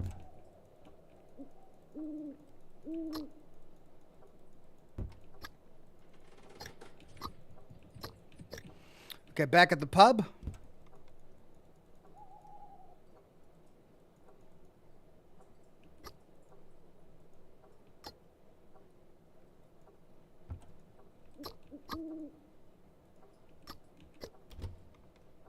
I'm not zoomed in enough to see. What on earth was this Larry up to? Sounds like he was a drunken fool. Let's take a look at... What the hell?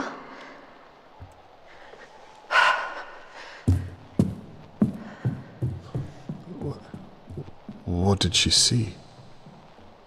Charlotte May? Well, this is moments before the attack. Well, it deeply disturbed her, whatever she saw. And she saw it as she looked up here. So the drunken man threw his shoe or something up here. And this is around where she saw something extremely disturbing. I do not like how that tape ended. Oh, this was days ago. For now, let's try to finish what she started and open something in this room.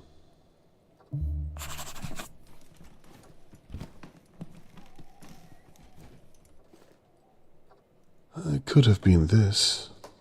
Shirley was trying to steal something from inside it.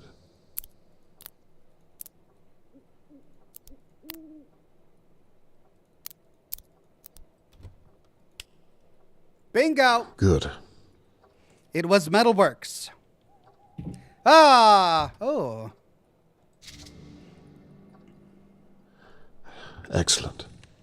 Thank you very much, Shirley Downs. Peat Hill Reserve. Well, at least Lord Doer had good taste.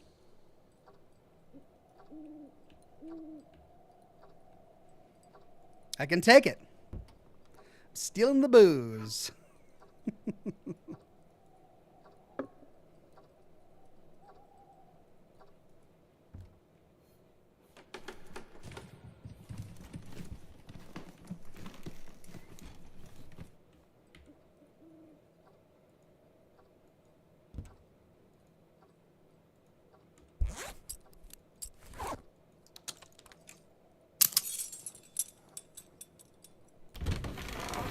Model room. Oh my god. All right, I gotta finish exploring this room first. I'll go into the model room after I finish exploring everything in this room. We also need a key to open that chest. So we're not done. Ooh. Oh, the daughter's been scratched out. Why on earth would they want to tear this painting?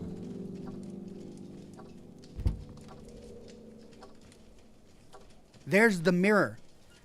You see that? Right there. She lied. The children's things did not belong to her. They belonged to her daughter. They may have belonged to her at some point, but she gave them to her daughter. This is clearly a little girl. Either they tore out her face from this portrait, or whoever was invading this room at night tore out the face from the portrait.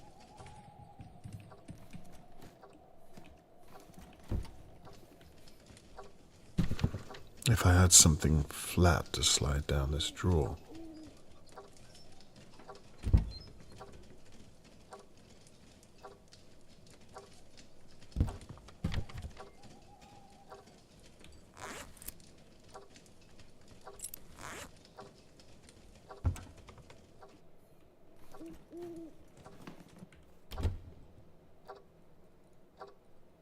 Yeah.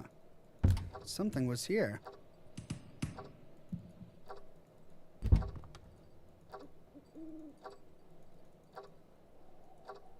Something was there.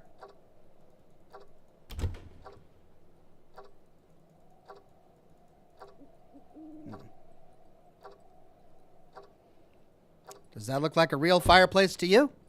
If it has, a fire has never been lit in it.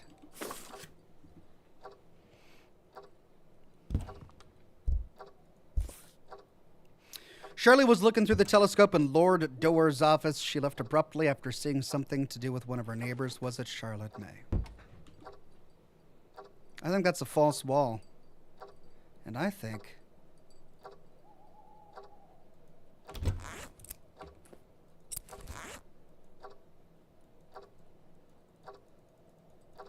it's square.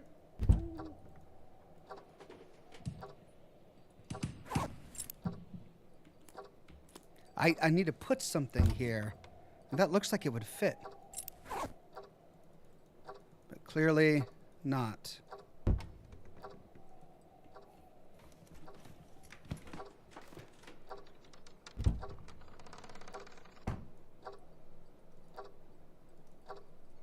Oh, this has some weight to it. Maybe it's a pressure plate.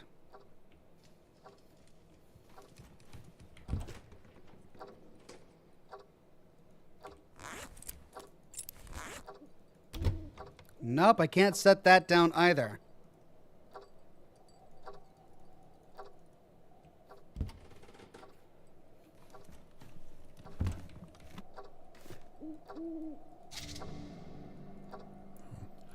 Lord Doer must have been a war hero.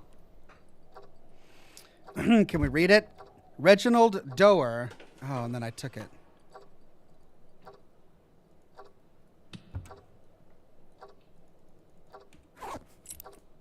Reginald Doer, December 20th, 19 something. You were our hope in the face of certain death. You were the light in our darkest hour.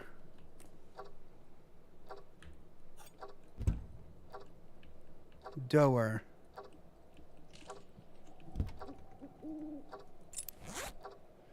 Okay, we've got a weight. We've got a bottle. We need a code for the chest. We need to figure out the riddle there. Can I take anything in this box? No.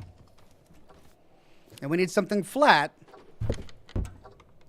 to open that. All right. Well, let's go to the model room.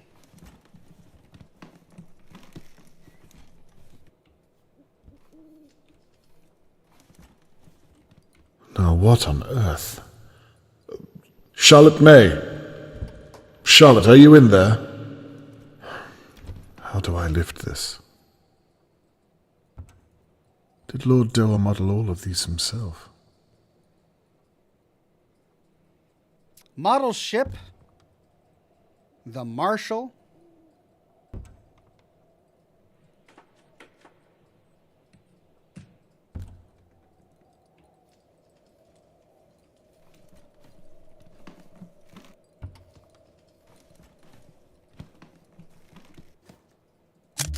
There's no way I can untie this by hand.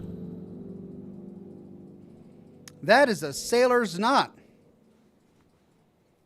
Well, might as well cut the ropes.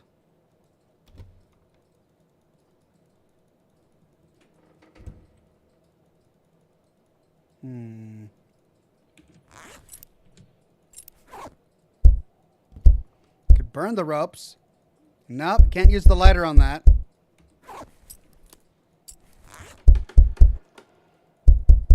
Can't use the weight on that. Maybe I gotta douse it in alcohol and then set it on fire? Nope.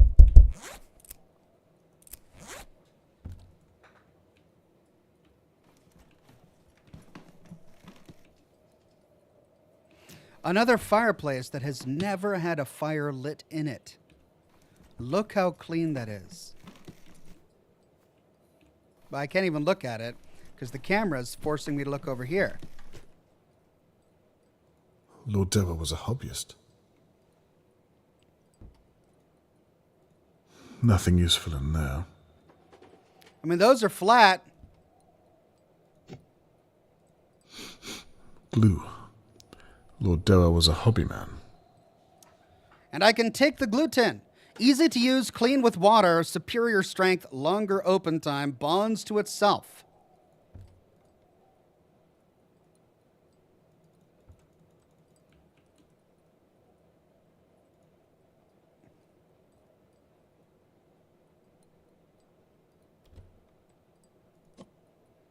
Paint pot, paint for crafts. A rag. Not chloroform, thankfully. It's heavier than it looks. A model buoy.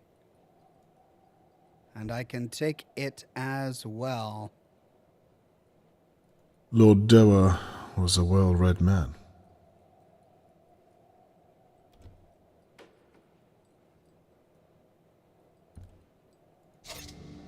Table knife. Might help me force that lock open.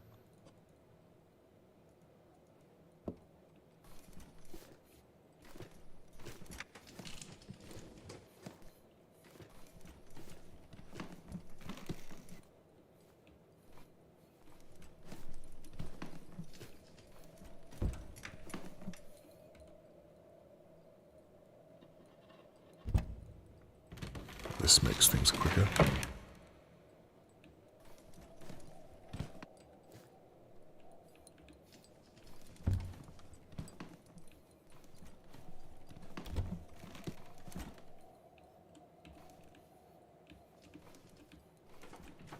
Ah.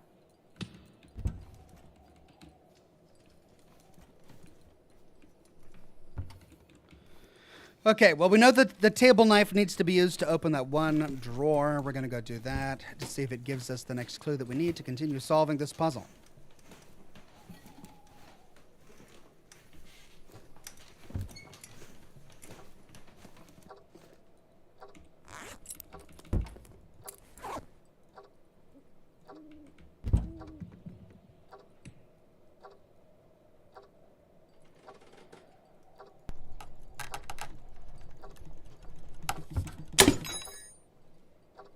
wasn't so hard.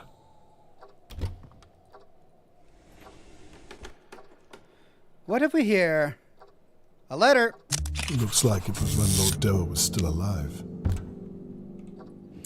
Mrs. Doer, I regret to inform you that I find myself unable to sign the document you sent me. From a personal level, I wish you and your husband nothing but goodwill, but professionally, I have to decline.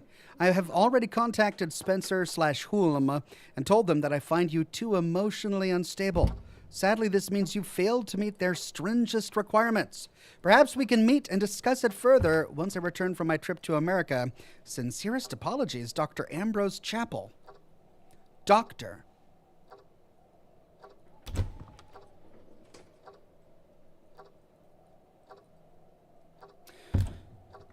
She wanted to turn her home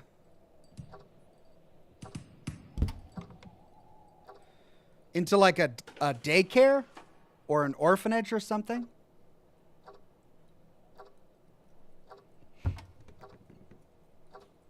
Maybe. All right, hold on. My cigar is out.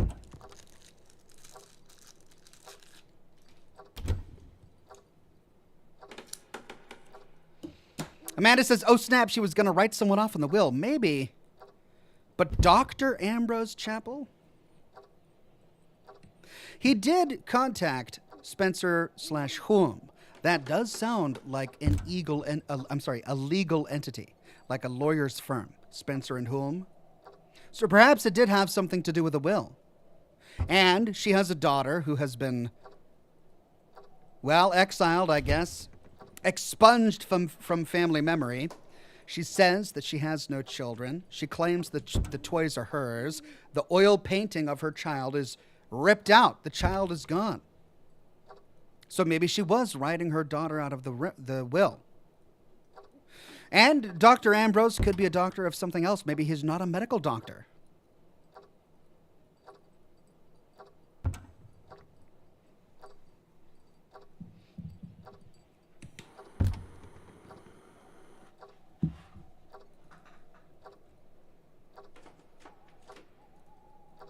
Hey, a hairpin.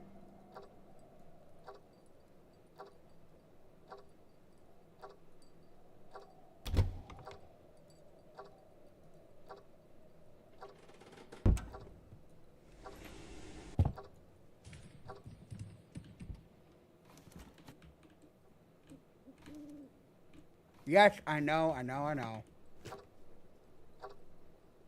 But first,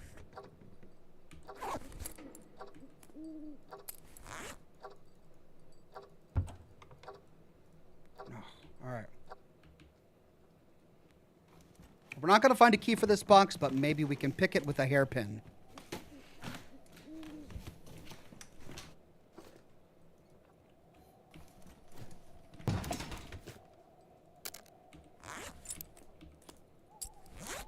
Oh, my least favorite minigame in this entire game.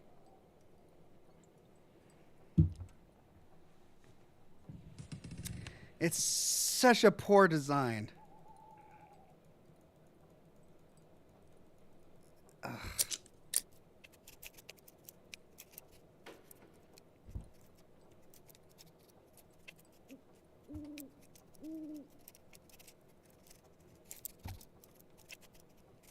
No. I gotta go all the way back. This is evil. Evil! And it's got 2 latches. Am I gonna have to do this for both sides? Okay. Hold B.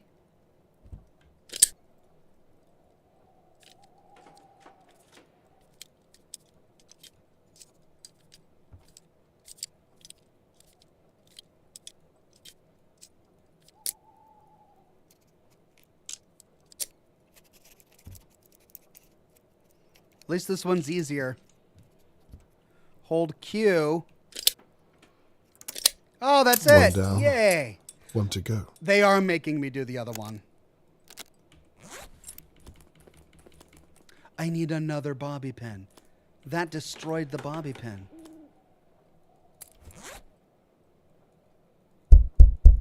and I can't use the knife.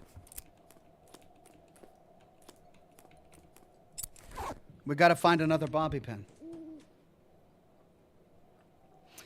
The new guy 95 says maybe the baby taken at the start was theirs. No, because the baby taken at the start was an infant in a cradle, in a crib. But the painting that we saw was of a toddler with long flowing blonde hair.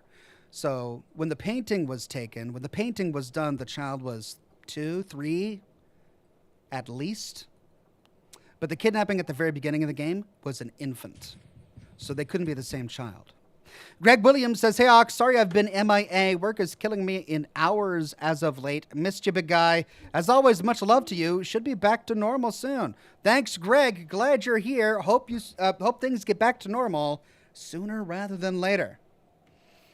Okay, well, we do have the weights. Let's see if we can use any of those with the fisherman's knot, though we probably just need scissors or a knife or something. But I'll try them. We got this. Can we use that on there? No. Can we use glue? No.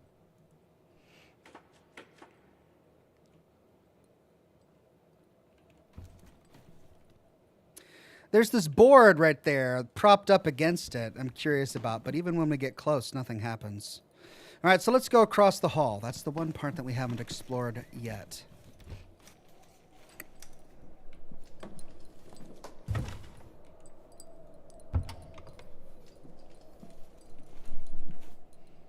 And remember, we've got this.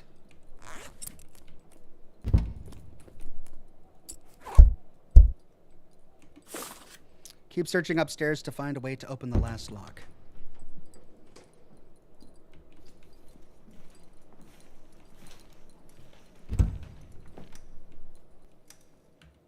Now, why is this open? I saw the intruder leave. Let's hope it stays that way.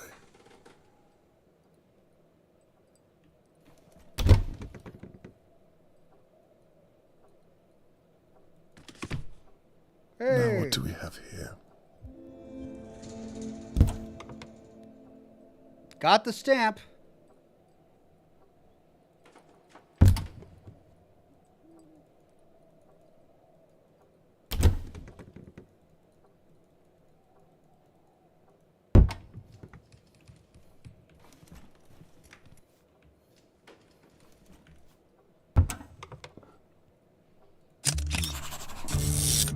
Another child's toy.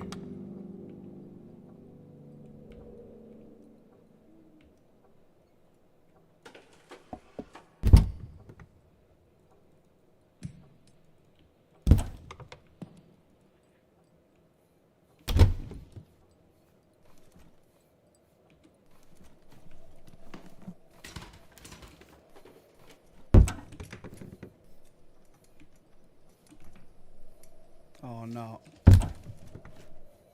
There we go.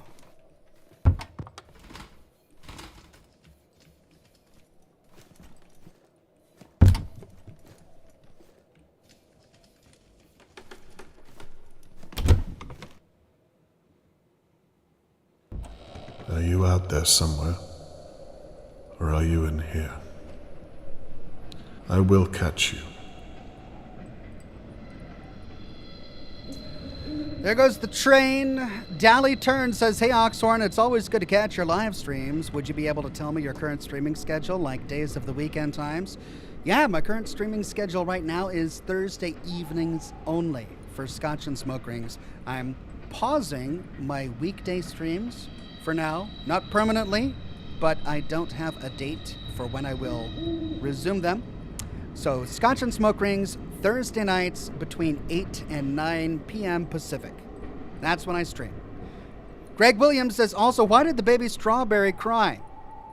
Because his parents were in a jam.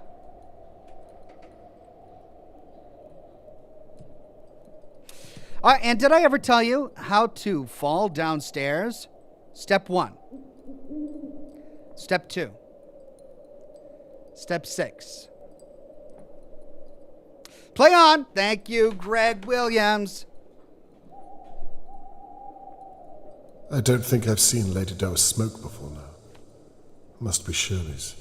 And she hasn't been up here for a couple of years, right? So, yeah, that must be Shirley's.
See, the interesting thing about this impression is that it doesn't prompt my inventory when I get close to it. When I can use something from my inventory, a big E pops up, prompting me to use my inventory, but that doesn't happen here.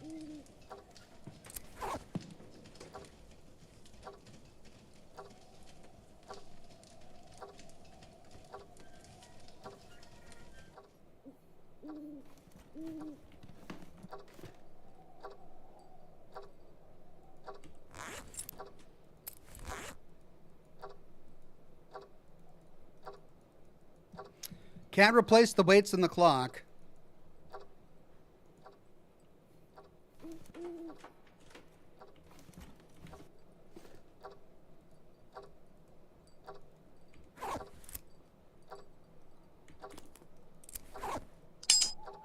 Let there be light.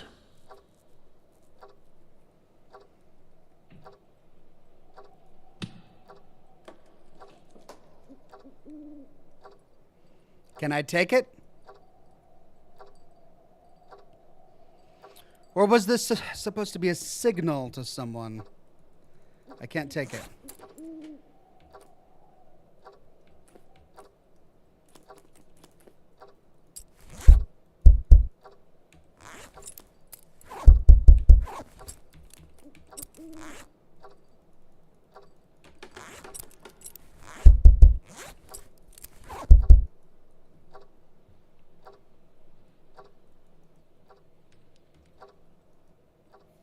Okay.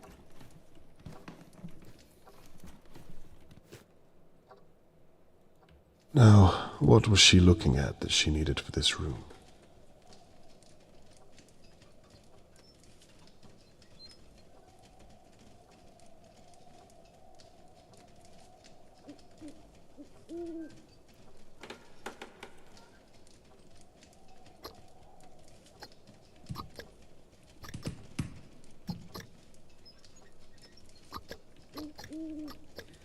Well, I already got the code.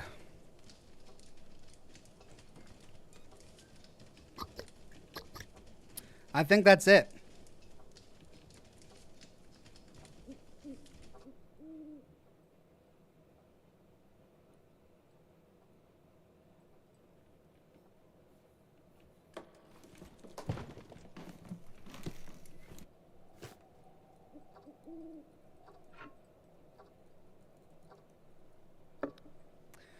Alt Grendel says, Chad says you need to open the second lock on the box. Yeah, I know, but I don't have a bobby pin and I don't have a key.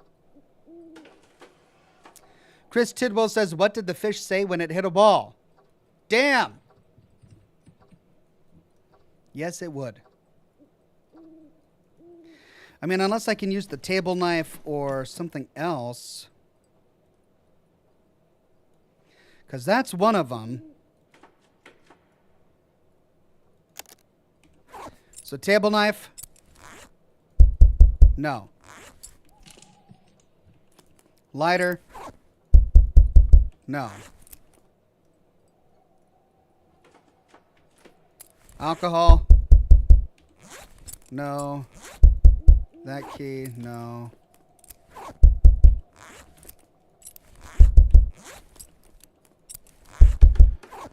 Glue. Okay, so I don't have what I need for that yet.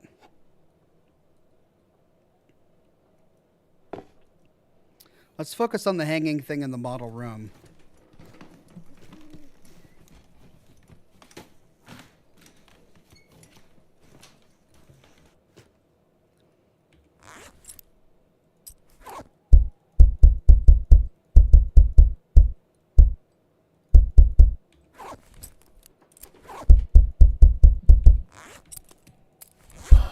Damn, it's far too blunt to cut anything.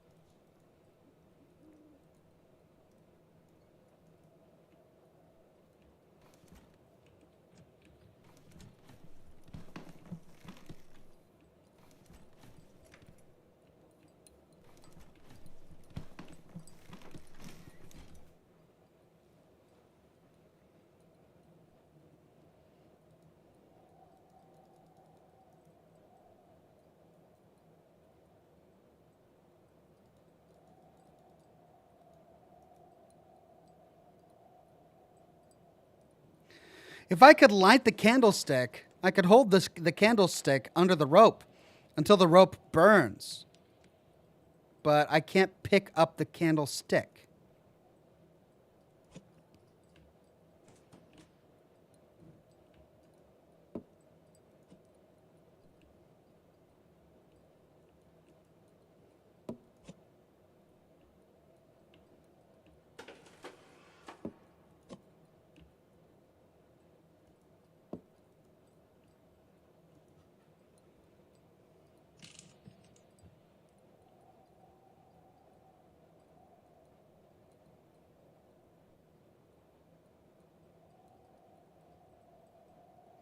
It's so weird that they would have an entire box here, and the purpose of it is just to say, nope, can't do anything with that. But clearly I can't. Nuka Tom with a very generous super tip says, tonight on Scotch and Smoke Rings, breaking news, narrator at large after escaping Guantanamo Bay. Suspect is said to be traveling with a collection of shoes, sizes vary, and a pillow depicting popular streamer Oxhorn. Suspect is armed and honestly quite ridiculous. Now that would be a headline for the ages, wouldn't it? Oh, there's an entire other room here. My God. Wow. Wow, Oxhorn. Wow, good detective work, Oxhorn. Missed an entire other room.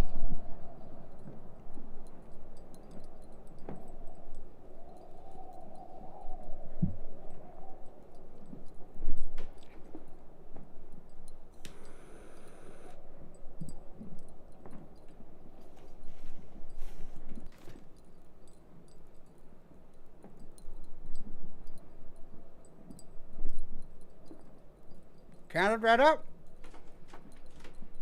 No.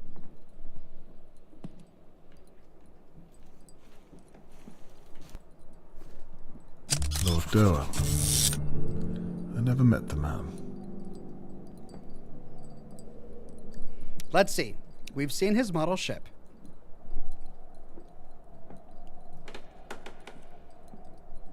There's the baby rattle.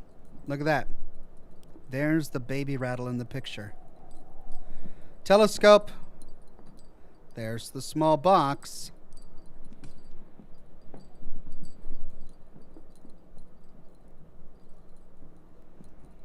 Oh, the ship is supposed to go on the mantle.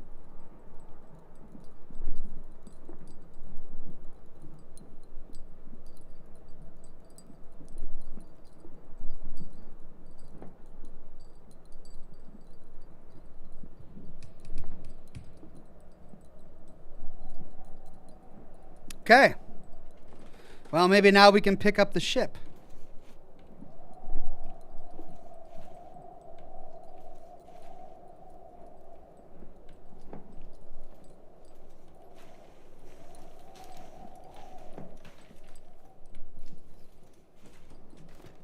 SS Ceramic.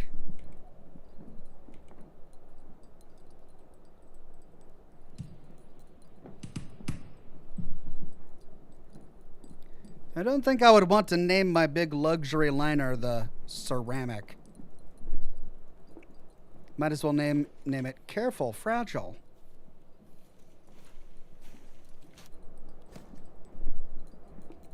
It's HMS 7.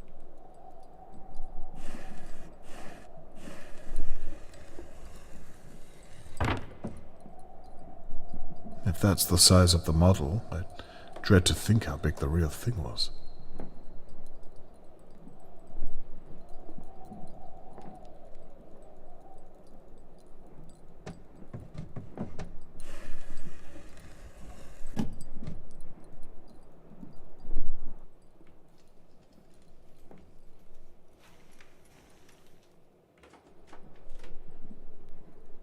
There's one with a symbol on it.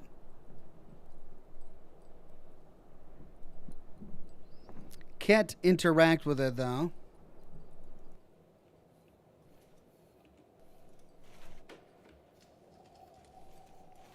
Knots. Aha! A marline spike. Clearly used with knots in some way.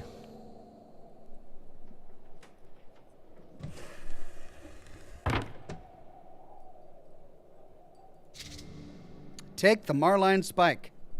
Let's see if this helps.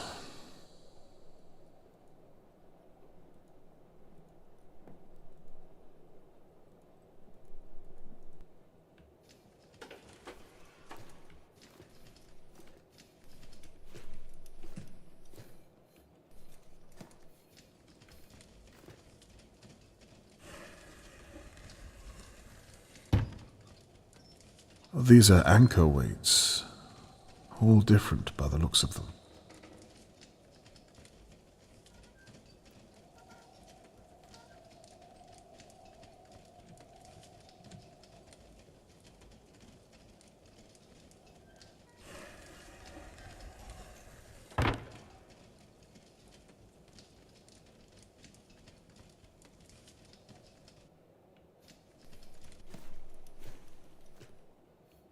Servants' quarters? Hold on, is this a dumbwaiter? If it is, I can't... There we An go. old dumbwaiter.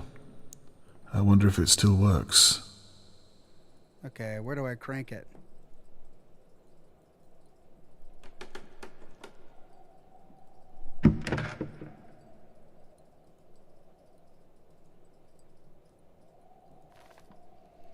Aha! Dumbwaiter guide. Upper floor 11 kg. Ground floor 7 kg. Basement 2 kg. All right, we need 11 kg.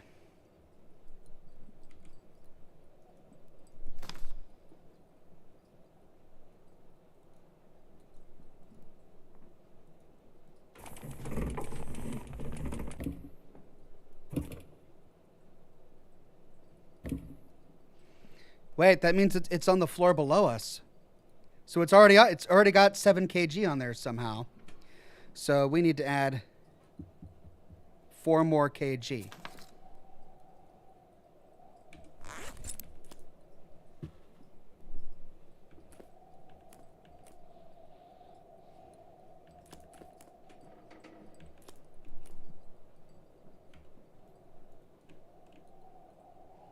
Are they labeled? Of course they're not labeled.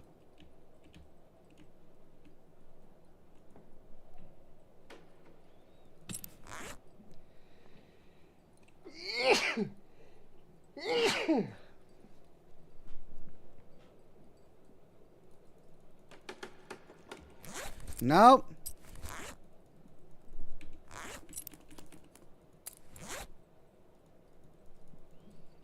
Nope.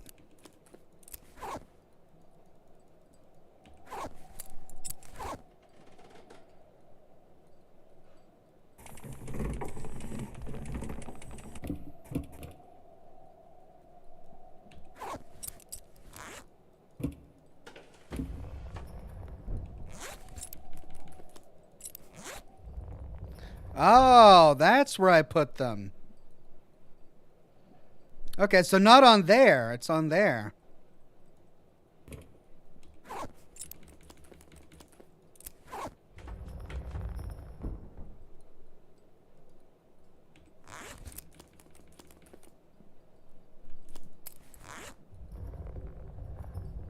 Ooh, almost.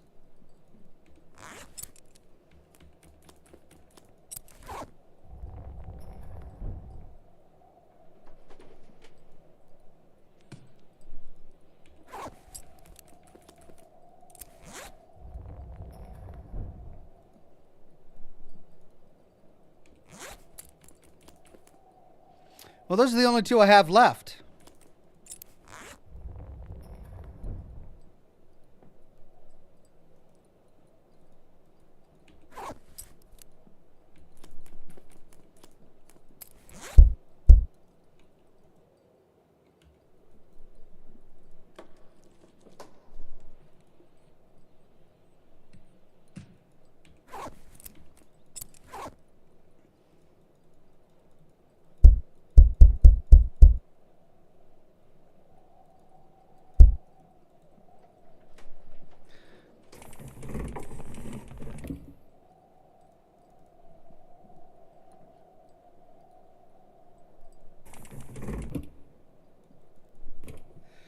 Okay.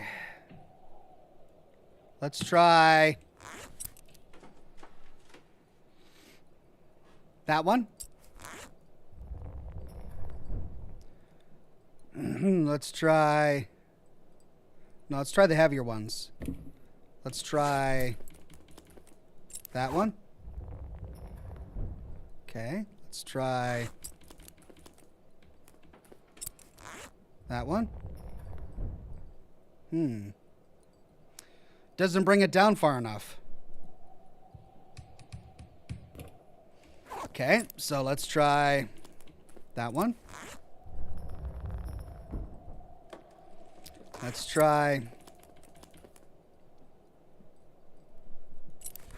that one. Doesn't bring it down far enough. Okay, so let's try that one. Also doesn't bring it down far enough. Well, that leaves that one, which is exactly what we did last time. That's exactly what we did last time. So we've got one more that we can put on it, but neither of them bring it down far enough.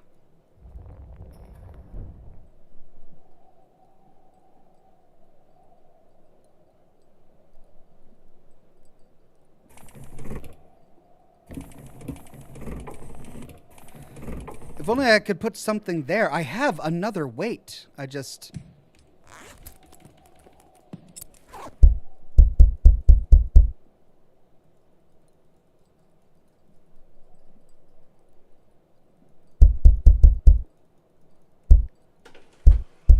And the only thing is they give me a schematic that tells me exactly what kilograms I need.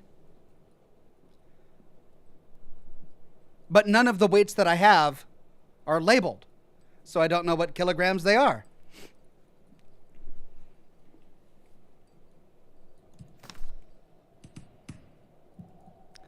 If I use that, it doesn't work. If I use that, it doesn't work. Which means I'm missing a weight. That's the only explanation.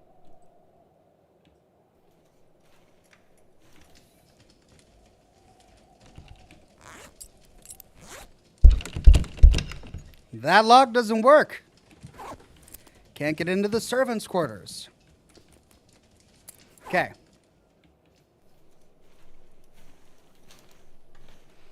Alt Grendel says the Marlin spike is for the knot on the crank. Yeah, I figured that out. I wanted to see if I could finish the puzzles in this room first. But now that I have the Marlin spike, I can go ahead and solve that riddle. Maybe we'll get another weight out of it.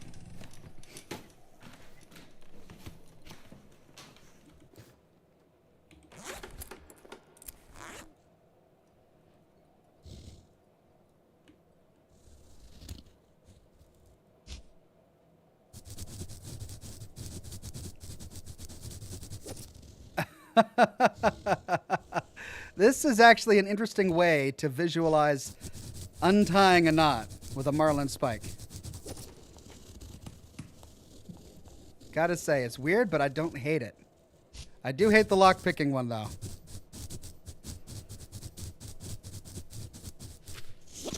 Okay.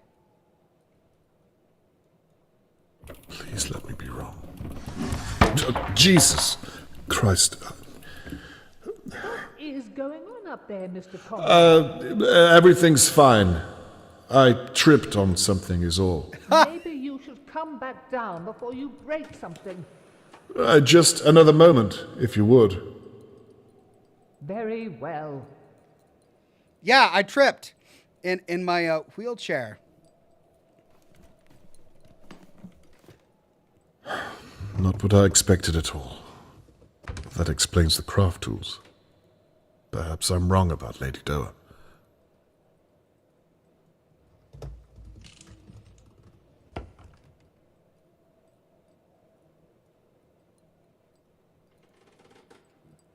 Huh. It's a model of the house.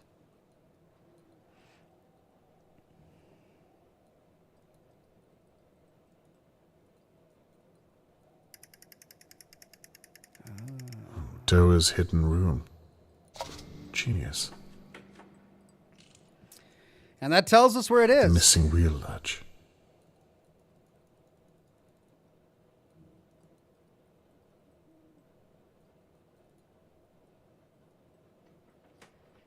Mommy doll.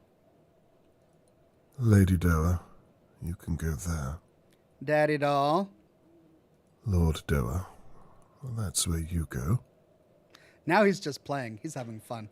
Lady Doa said they didn't have a child of their own.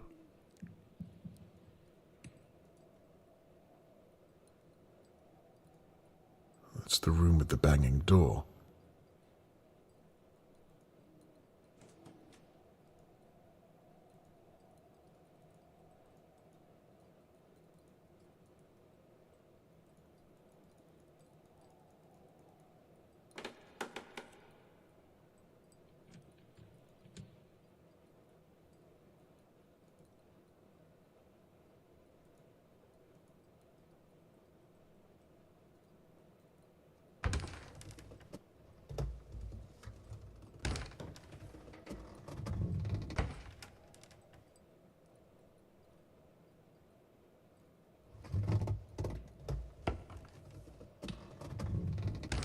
Okay, now that they're open, they can't be closed.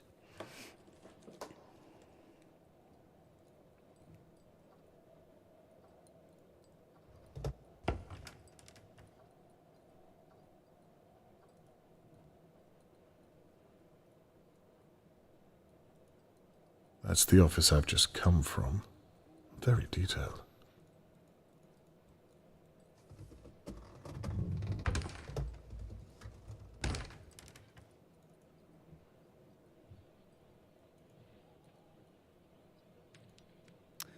Okay, I think that's everything for that. I want to figure out the puzzle with the mantle.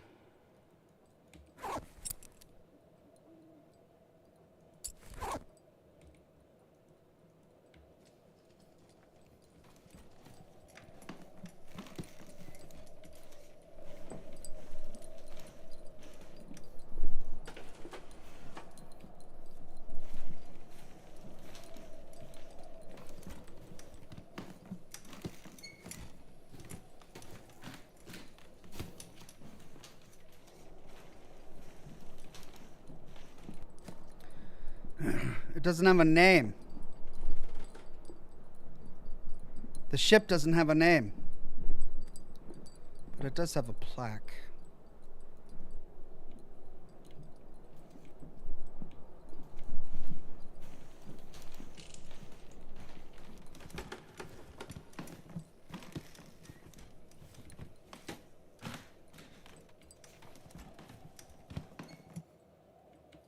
Can't see. Can't see. Come on, I can't see. And there's the plaque. I can't grab it.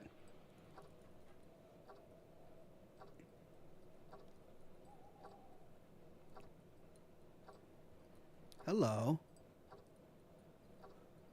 Hello, what's this?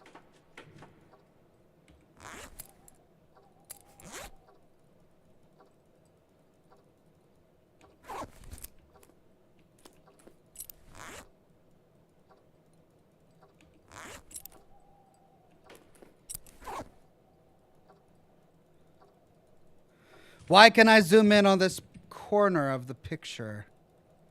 Why? There's got to be a reason for it. Do I need to dissolve some of the paint? Do I need to burn some of the paint? Something about the frame?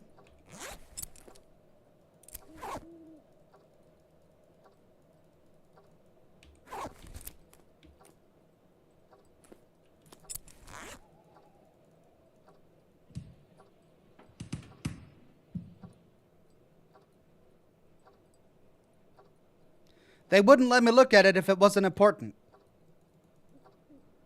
Why?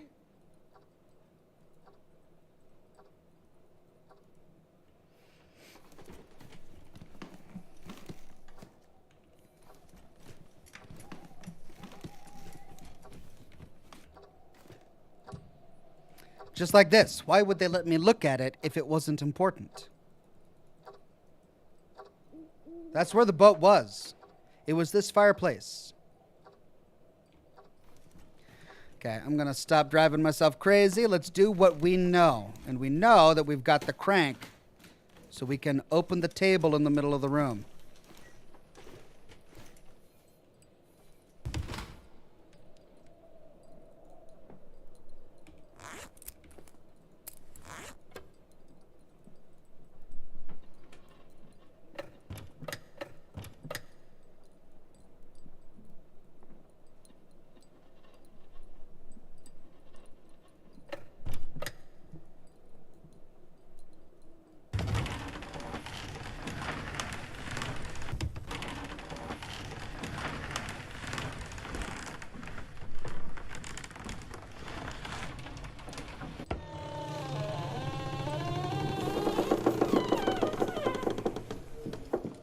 Exciting. No, stop.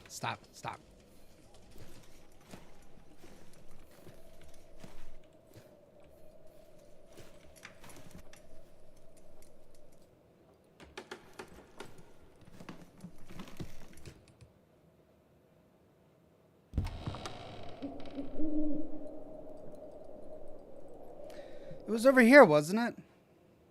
Oh, it's the blocked off room. Oh.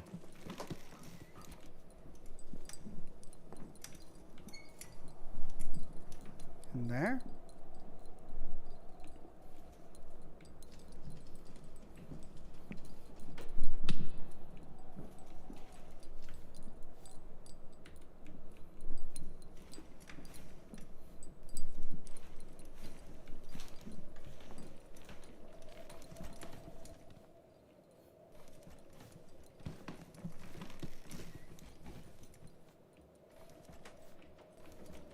Oh, it's in here. Ah, ha, ha, ha, ha, ha, ha, ha. Oh, Dick. She's sitting on a gold mine. Money is clearly no motive here.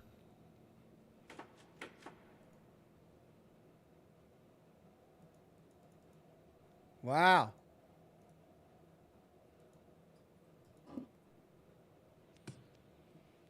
$1 kilo of fine gold. Jeez.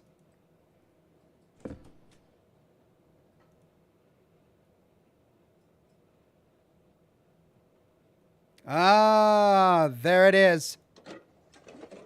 6 kilogram weight.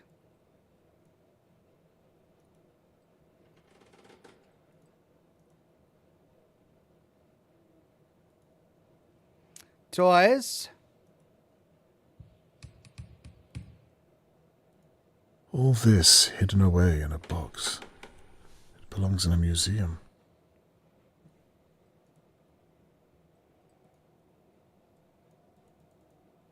Reginald's war mementos. Envelope. Ah. Spencer Hume. Looks like an adoption form. Adoption! They were trying to adopt. That's what it was. They were trying to adopt, but they were too emotionally unstable. Document type, child adoption form, child Mary Quinton, age 7 years, 1 month. Parents Geoffrey and Cecil Quinton, deceased. Language English, special needs none. Waiting time approximately 6 months. New name Mary Doer. Forthright legal guardians Reginald and Margaret Doer. Applicant signature R. Doer and Margaret Doer. Physician's signature blank. It was never signed.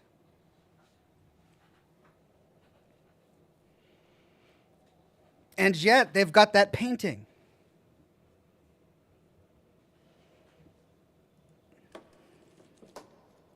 It doesn't look like they went through with it.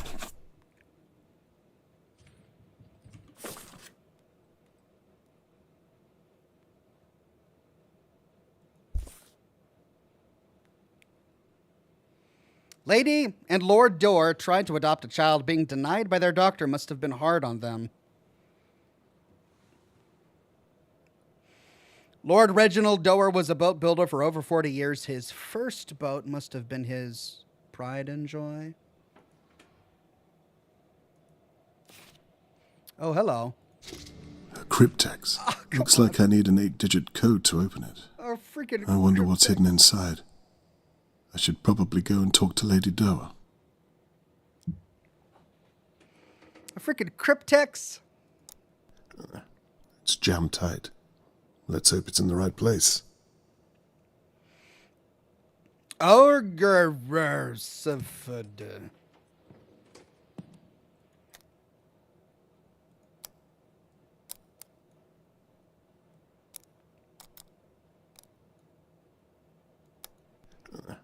It's jammed tight.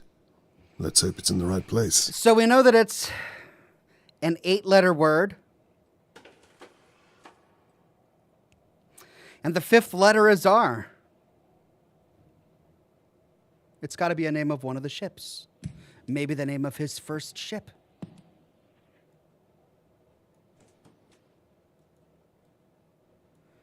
His pride and joy, his first ship. So we find a ship with R at spot 5.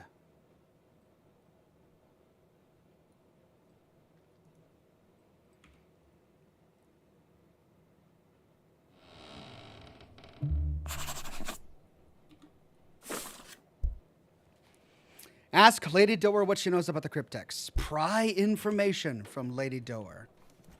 Yeah, okay, unless I can figure it out myself.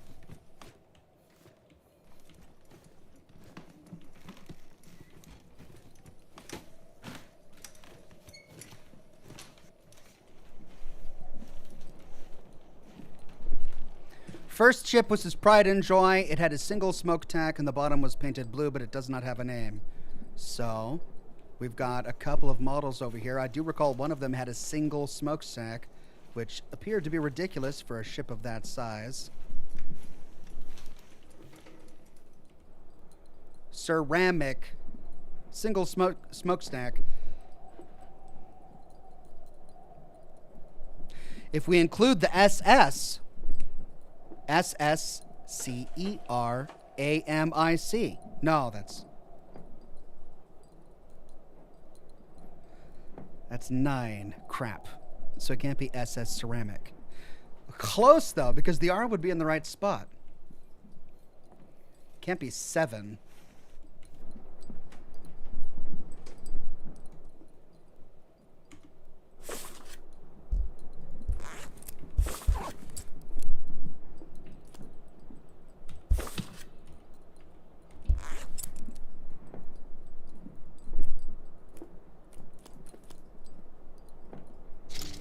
1, 2, 3, 4, 5, 6, 7, 8.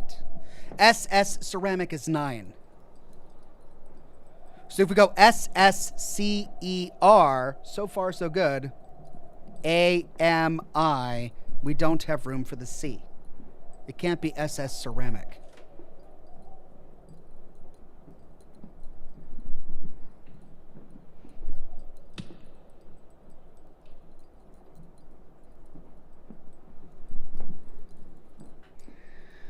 I wish we could go through some of our notes.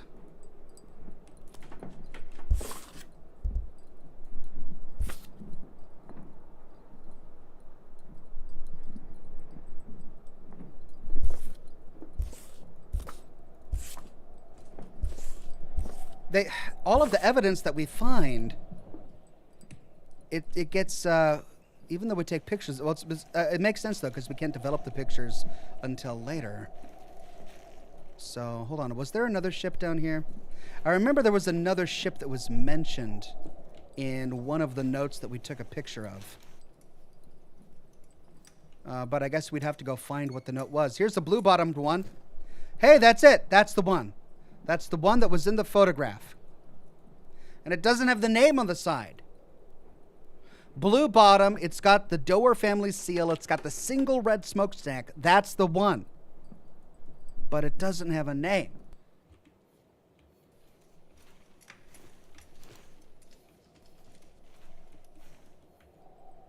HTV Jewel. It was on the other side. HTVJEWEL. It works, but the R is not in the right spot. One of Lord Doer's models. A man of talent. HTV Jewel.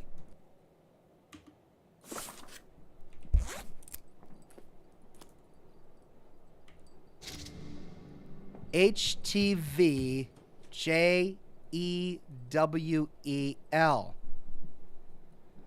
So the R is not in the right spot.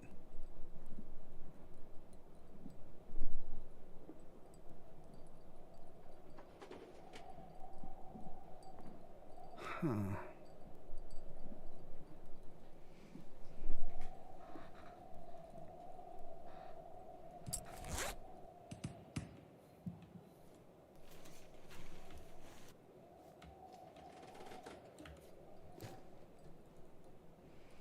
Okay, let's try this again.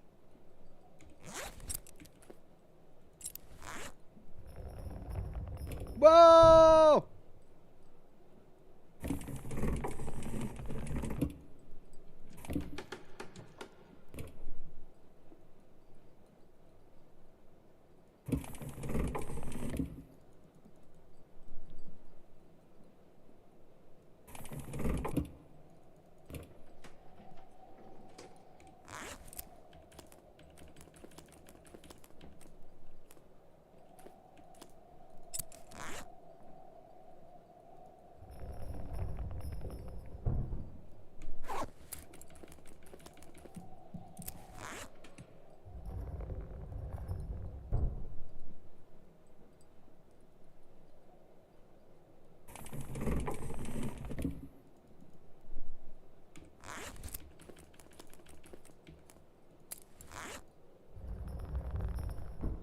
Bingo!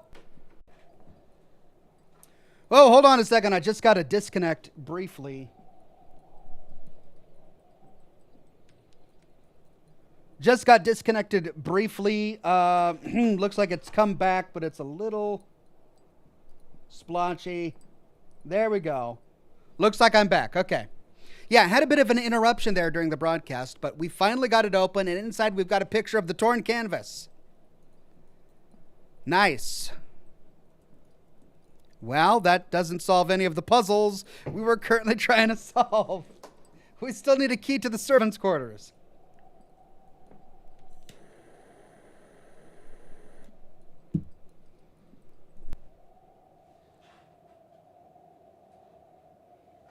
Well, okay, one thing at a time.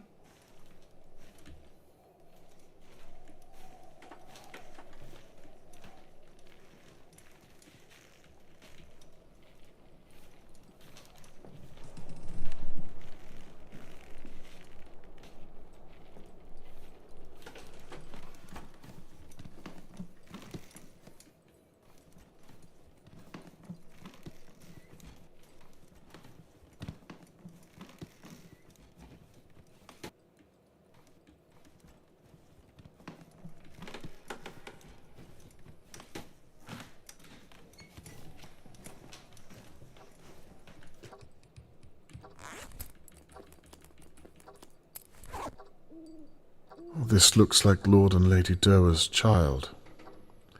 They tore her out of the picture. Why? The mirror Lady Doer hid under the floorboard. Yep, and there's the mirror.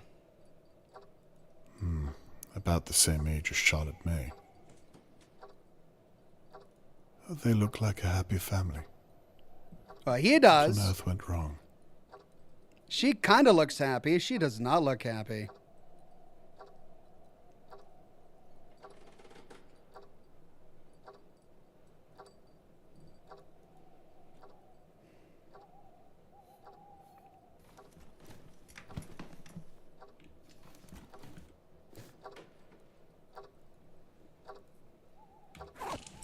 Okay. What puzzles have I left to solve? I need to get into the servants' quarters. I need to finish opening that one chest. I need to get into the cryptex.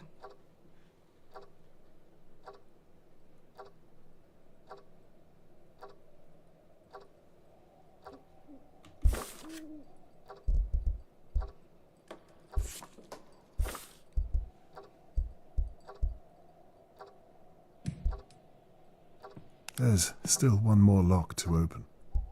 I should explore more of the upstairs.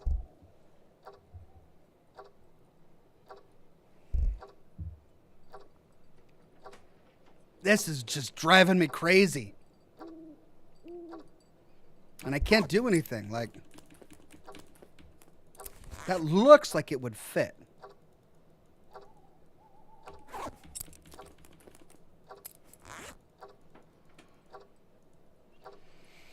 Okay. Got to get the last lock done. Need to find a key. Need to find a way to pick it.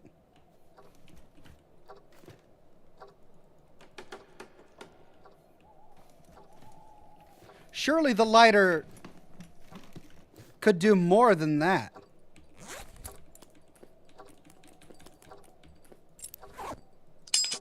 Yeah. Okay. There's a lot of candles. I need to go light all the freaking candles. Dear God.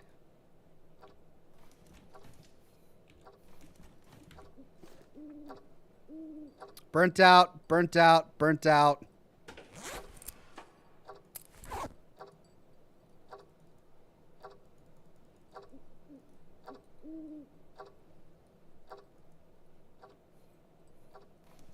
Maybe if I light all the candles, I'll see something that I missed earlier.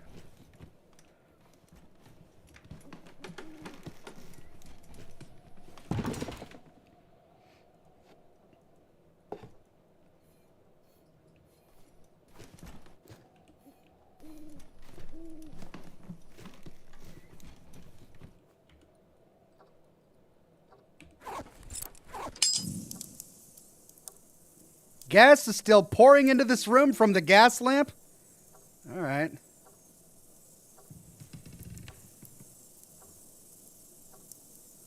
What is this? This is baffling me. Like, what do I do to this painting?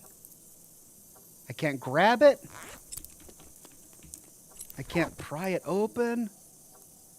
Pry the painting off.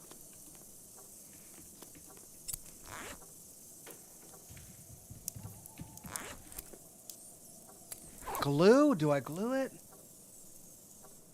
No. And I can't take the seal.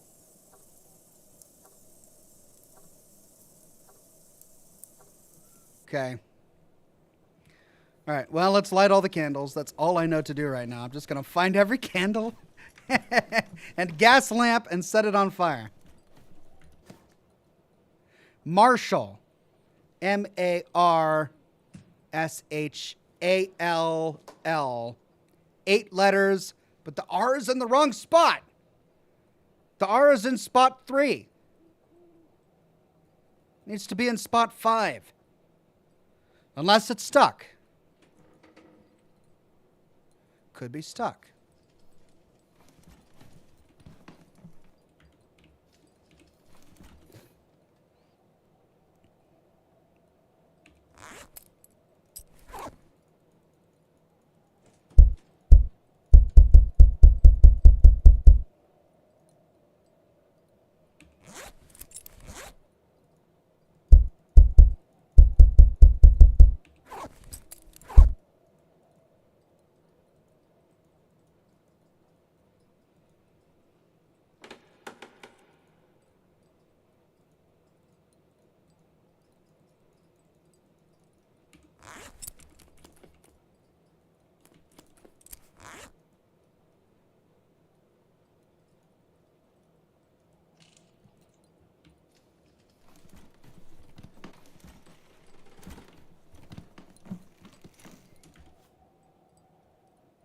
Candlestick.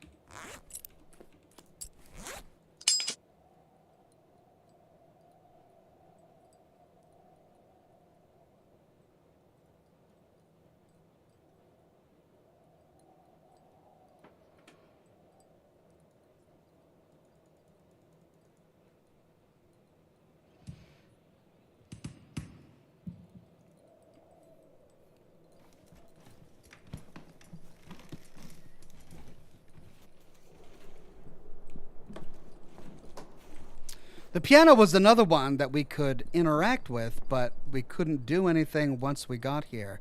Oh, maybe it's that gas lamp by the painting.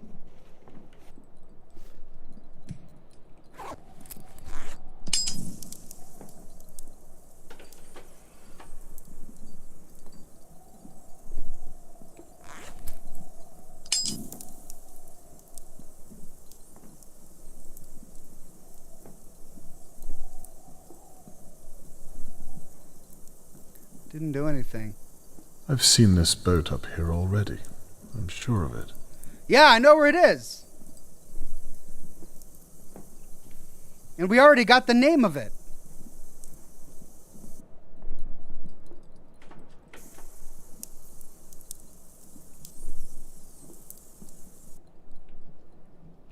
Chris Tidwell says, go near the stairwell, then you'll have a talk with the lady to help you with the cryptex and further your investigation. Oh. Okay. So I have to talk to the lady? I was really hoping I could solve it before talking to the lady. Here's another candle.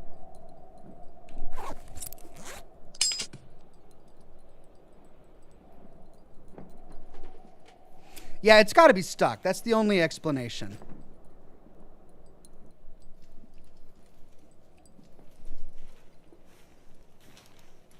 Because this is clearly his favorite boat. It was his first boat ever, his pride and joy. It's got 8 digits. It's just not got the R in the right spot. It's got to be HTV Jewel. That's got to be the code.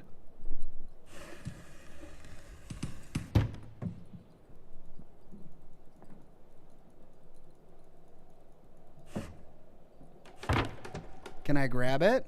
No.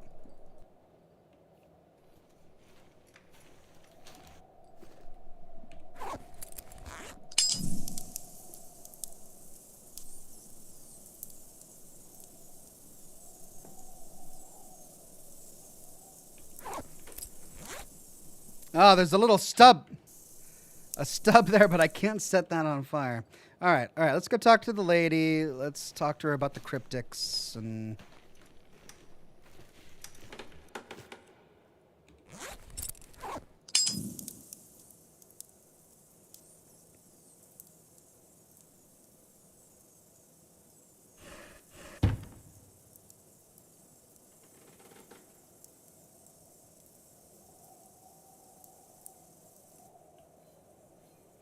I wonder why the doctor said she was emotionally unstable.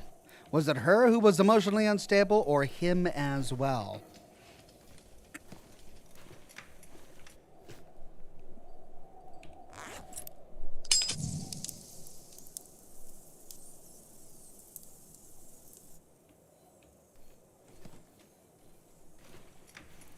I can't believe these lanterns have been pumping gas into this upstairs for all these years. All right, let's go.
But I can't take it. I can just light the ones that I see. Oh, there's one right there.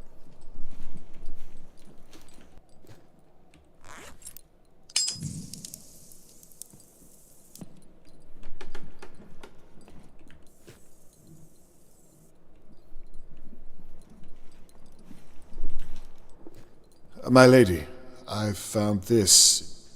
What is it? I can't see it up there. It appears to be a cryptex of some kind. Oh, yes. It's a silly old game I used to play with one of the maids. We would pass messages back and forth and have to figure out the code. It's been many years since I've seen that. I see. By any chance, do you still have the code for it? Couldn't tell you. Couldn't or won't? Mr. Conway, I think I've been very accommodating, all things considered. Well, can you give me a clue? I can do one better. I can give you the cipher. Please, do. On one condition. Dare I ask? It's not all that bad. There's a picture in the main hall. My late husband. I haven't seen his face in some time. Would you take a picture of him for me? Lady Doa, as luck would have it, I've already taken that picture. You have? And without my permission? I thought you wanted me to. Yes, yes, very well. Here it is. We used an old code. You take the alphabet and write the first 13 letters under the next 13. Oh. Then replace the letter you have with the one underneath or above it. So, A would be an N, and D would be Q. That's right. Well, where do I find the code to translate? Mr. Conway, may I remind you that it's you up there and not I. I will say, though, the code was usually something to do with my late husband's model boats. There you go. That's a good clue. Very well.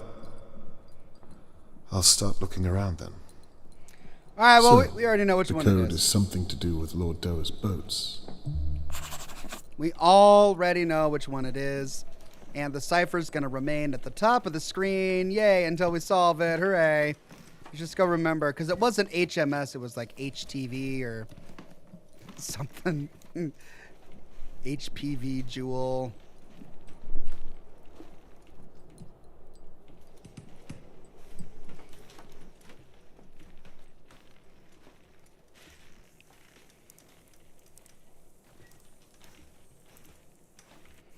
HTV Jewel. It was HTV.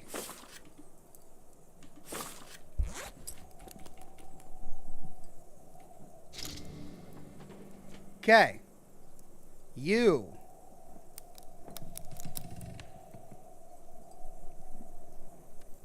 G.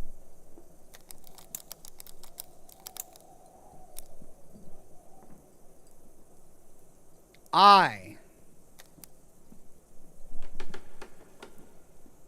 W. R. Perfect. E is R. Oh, that's great. W is J.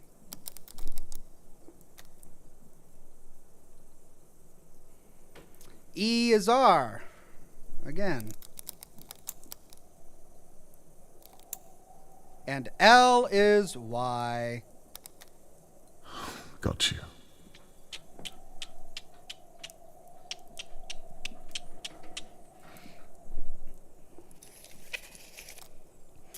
Servant's key. Another key. It's for the servants' quarters. That was unnecessarily complex. Just for a key to the servants' quarters. All right, fine. Servants' quarters. This is where we're going to get the last bobby pin.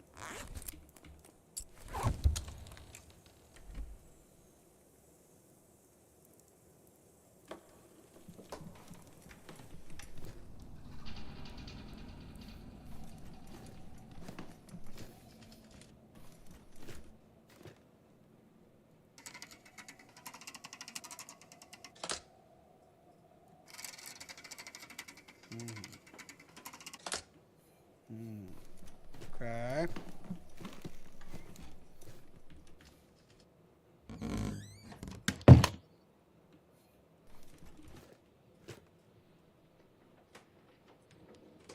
Fortune card. Innocence. Charlotte May. Lady Doer. The Pale Lady. Death's shadow. I'm no expert, but that does not look good. Well, that's encouraging.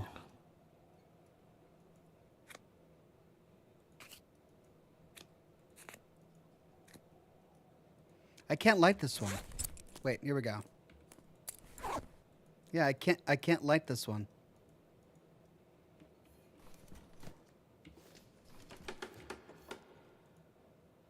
It appears she left in a hurry.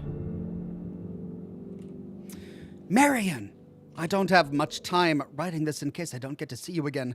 I have to tell you that something awful's happened. I was having my usual catch-up with Lady Doer while Lord Doer was out. We were having such a good time knitting and trying her knot collection. She's even managed to master the whole middle row. It was so lovely, and you know how long she's been practicing that. Anyway, after a while, I asked her if I could do her tarot reading. She's never had one, so she was so excited. Things started to get a little awkward after I pulled the first card and saw... She got interrupted.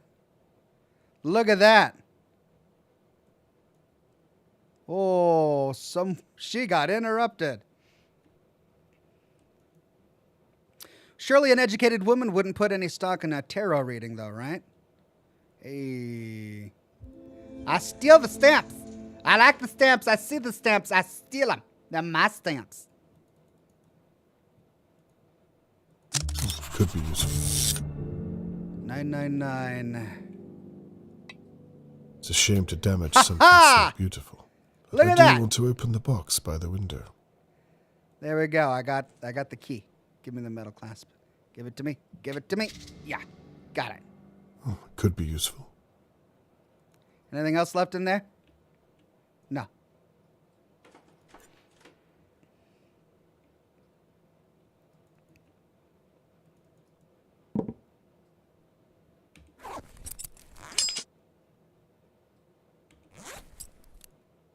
Can't light the stubs.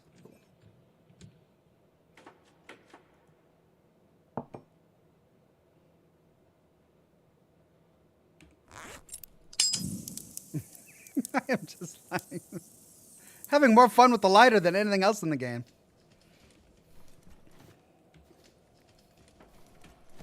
This room hasn't been opened in years.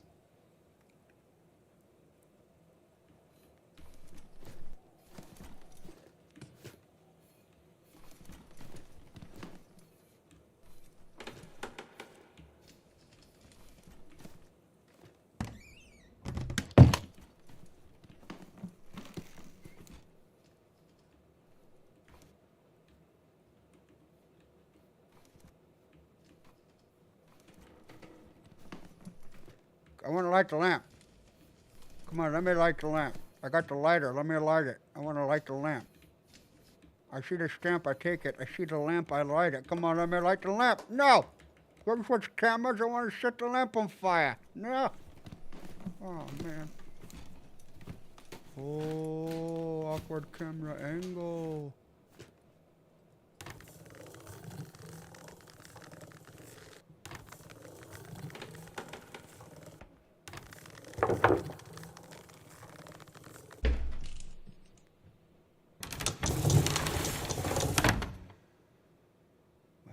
Well. Okay. I've been here. What? I've been here. Just goes out there. Well, I could use it to try and open that. Or no, I can't use it to open that. So I got to use it to open that.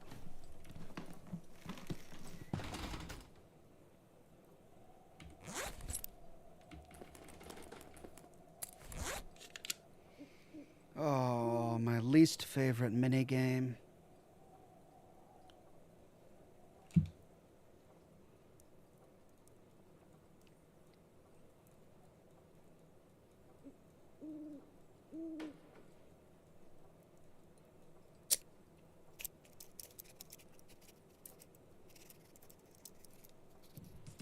Cute.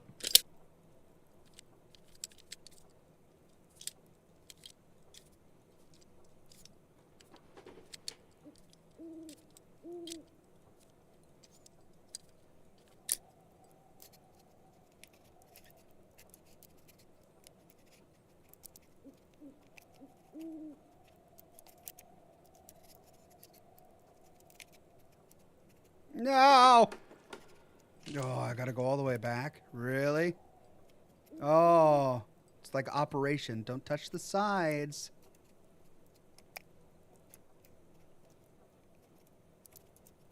And B. Yes! Stand Tall 360 became a bronze ox. Thank you, Stand Tall 360. A key. Ornate key. At long last. Now, what do you unlock? And why would the intruder hide you? Let's see what Lady Doa has to say about you. Yeah, because I haven't found anything else that needs to be unlocked, have I? I've unlocked everything. So we go to Lady Doer. Yeah, objectives done. Check, check, check, check, check. Ask Lady Doer about the key I found in the box that the intruder was using.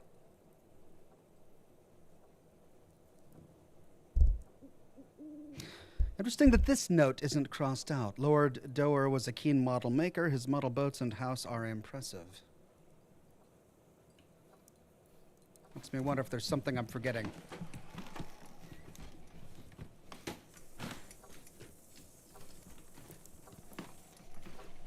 Nah, I think I got it. I've spent a long time up here.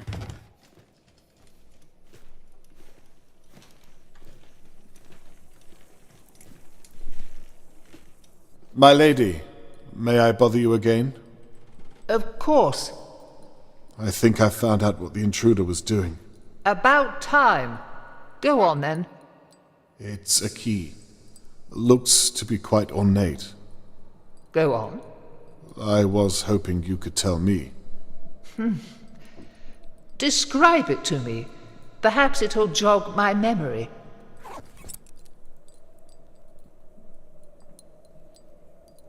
It has a copper midsection. Go on. It has a large anchor shape. Ah, I know what that is. The basement storage key. Again, I haven't seen that for many years. I have one too somewhere. I could look for it. The basement, you say? Yes. Are you thinking what I'm thinking, Mr. Conway? I just might be. Do you think it possible that Charlotte May could be in your basement without you knowing it? The very thought of it. I fear there's only one way to find out. You'll have to go to the basement. The lift won't work whilst the stair lift is activated, though. Oh, there's a lift. Give me a moment. Okay. Well, let him come down first.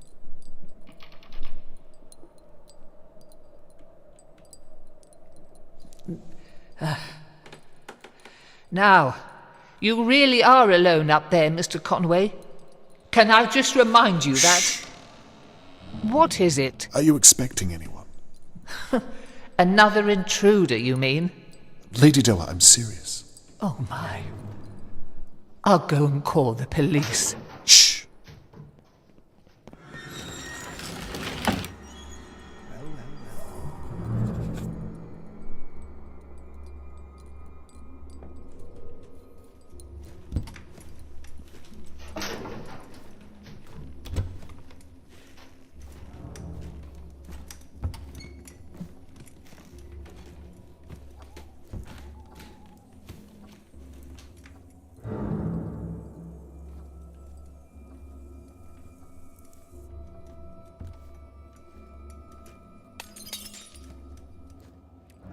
knocking out all the lights that I painstakingly lit. You jerk.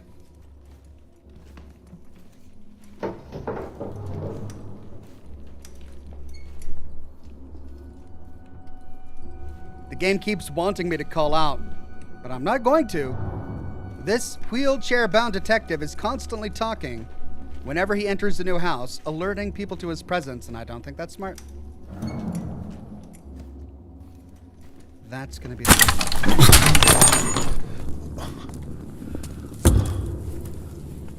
Ouch.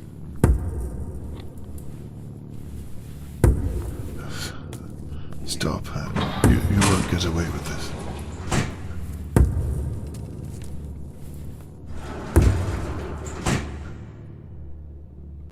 Okay.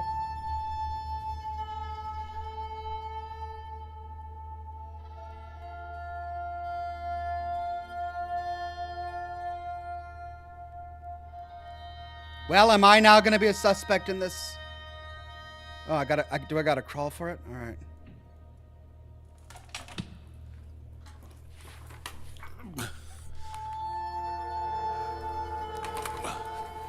Well, she said there were 2 keys. He found one, and she had one as well.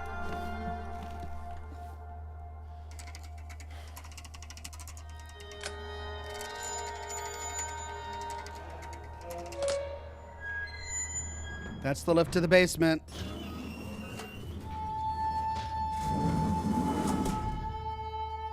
Is he gonna get down there and find her dead?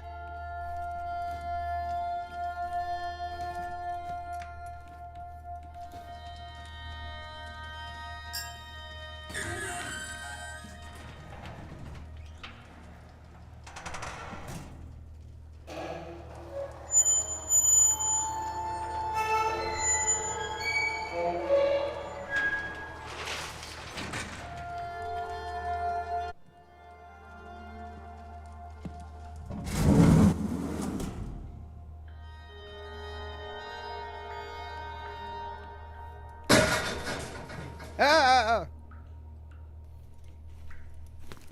Charlotte May, are you there? Okay, so we weren't out for long. It's going downhill. Whee! Charlotte, are you okay? You know it's not Charlotte. He knocked you over. It's a person in a big hood. It's not Charlotte May. Oh my God. What does the old lady have in this basement?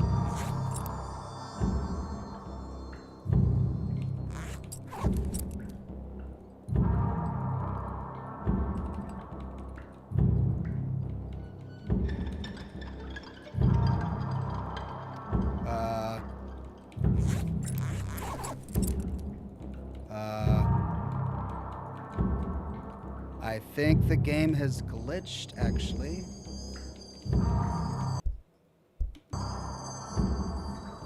Whoa.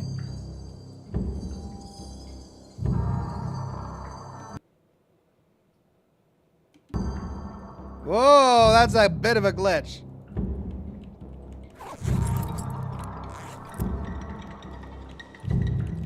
Okay, well, it chose the wrong key and I can't select the right key.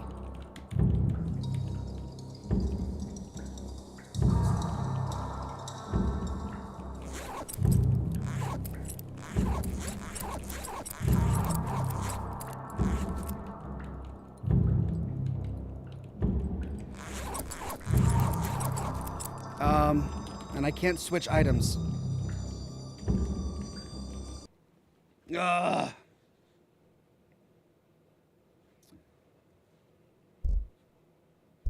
I'm gonna have to go to the start menu and hope that it puts me back in a good spot where I can try this again.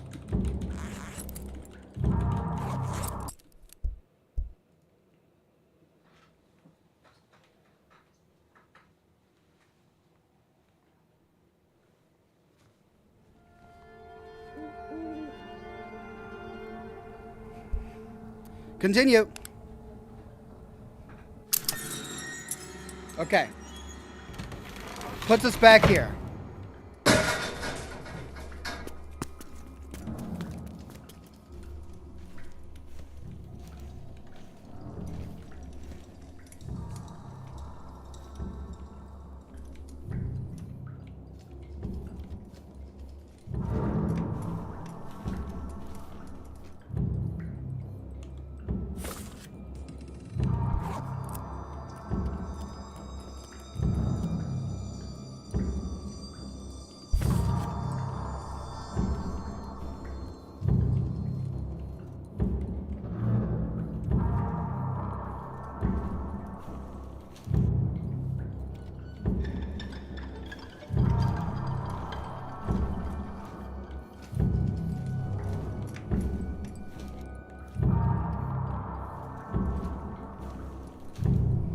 Okay, I've inspected every corner of this basement. The only thing I can do...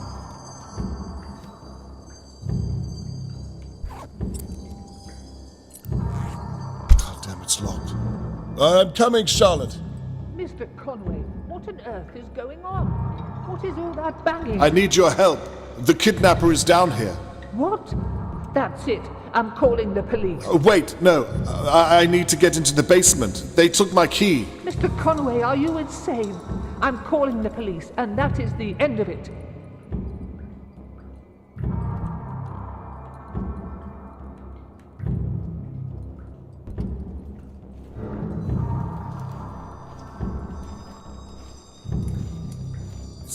I think Charlotte May is here right now. Do you have that other key? I do.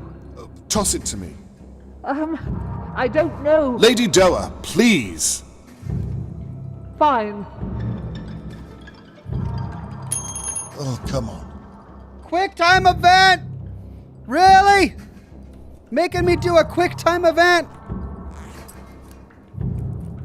Oh, for Pete's sake. Oh, it did it again!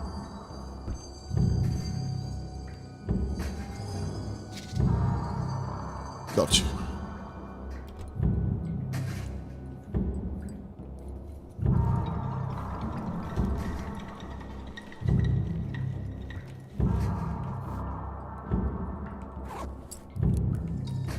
There we go.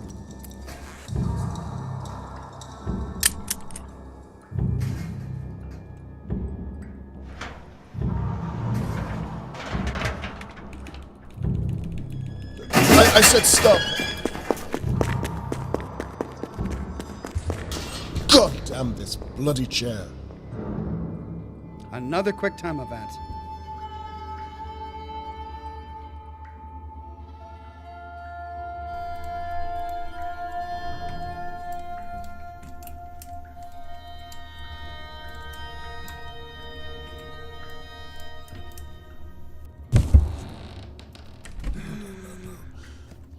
Charlotte, give me something. Were you here? Holy crap! Someone was kept here. There's something here. There has to be.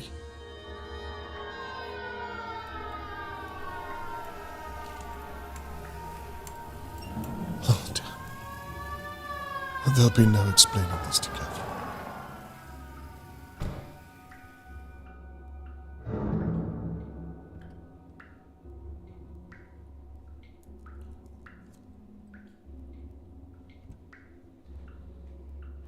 Oh dear.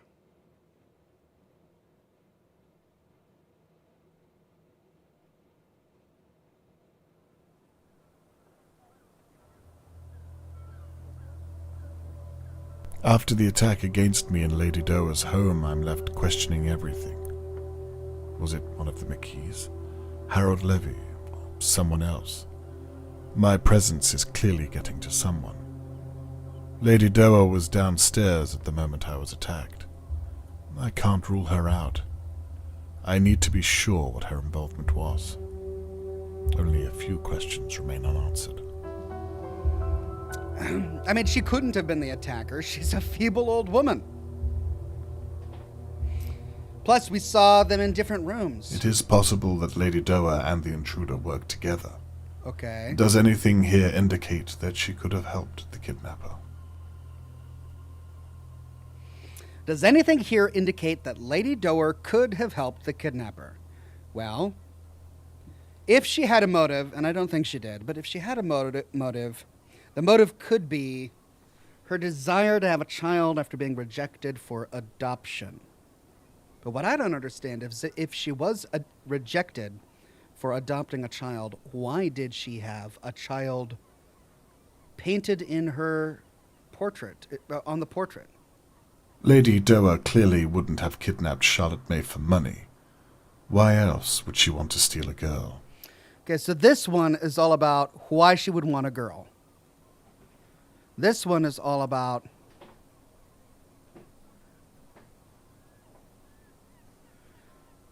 whether or not she could have helped a kidnapper. Lady Doa claimed she was hiding her valuable items from her maid, Shirley. Can I prove Shirley was stealing from her? Okay. That, I think I can do. Let's start on the middle one.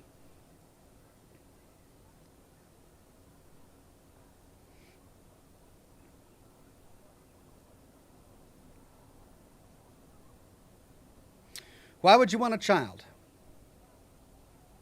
Let's transfer that.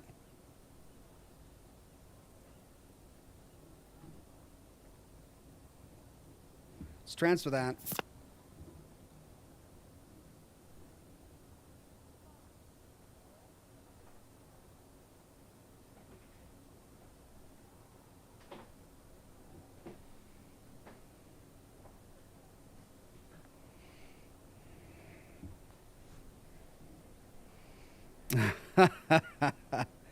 Okay, so we've got Sebastian, Michael, Reginald, Margaret. Her child died in 1910. That's why. She was emotionally unstable because she did have a child. Her child died in 1910. She wanted to adopt to replace her dead child. Oh my God. Why would you want to kidnap a child? Because her child, Clara Doer, died in 1910. She then tried to adopt a child. Quinton, Mary Quinton.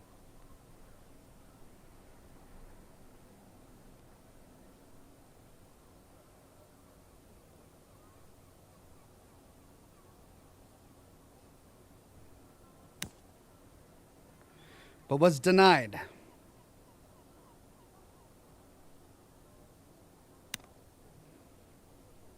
There must be some small detail I'm missing on some of the evidence.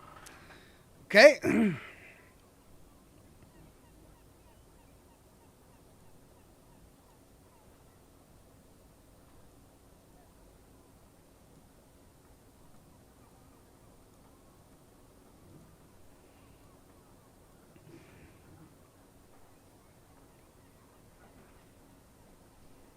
Child adoption? Good. Now to sort out everything else. Okay, I had that one. It just wanted me to choose the child adoption. It should have allowed me to choose any number of the ones on this paper, because the entire paper is a child adoption paper. Okay, can we prove that Shirley was stealing? Yes, I think we can. Let's move that. Just transfer. Oh, but that's the cigarette case. Let's transfer.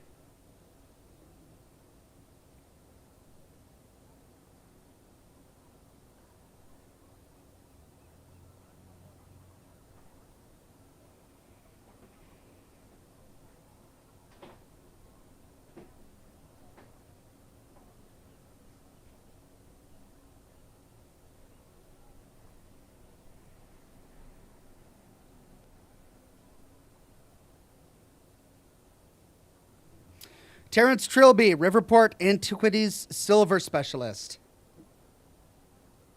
Tuesday, the 22nd of June. Let's transfer that over.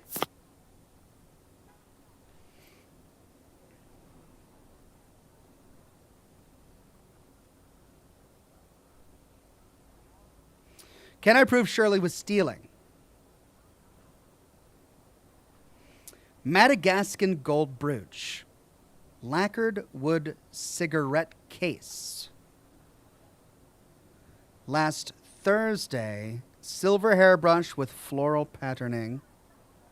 Might be a replica. Silver candlestick holders with ruby inlay.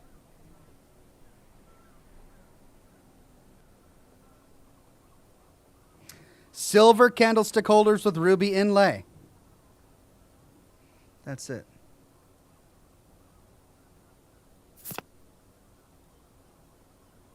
And we didn't see that anywhere. We only saw it in the photograph. Okay.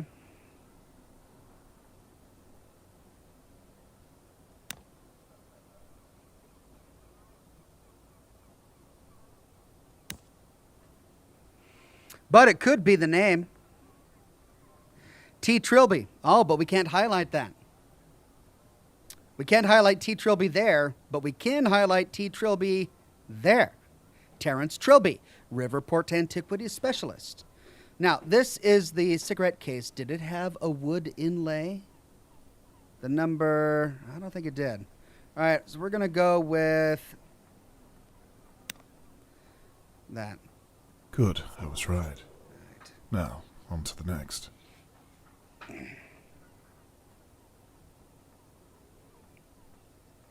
right, 2 solved, 1 to go. Does anything here indicate Lady Doer could have helped the kidnapper?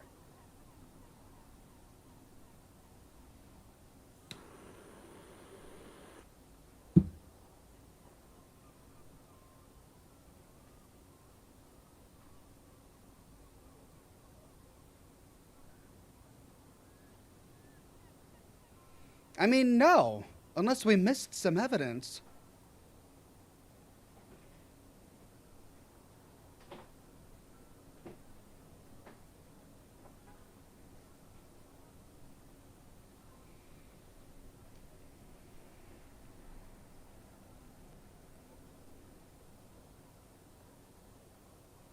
She mastered the knots.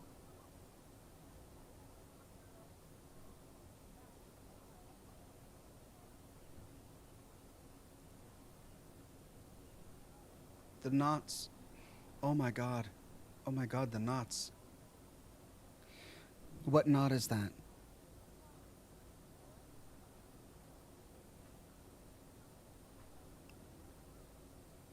Is that a half hitch or a bowline?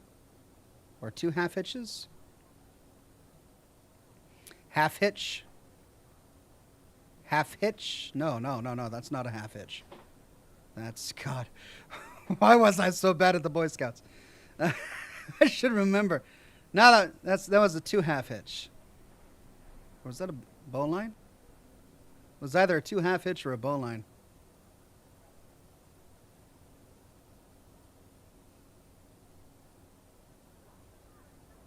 I think it was a bowline.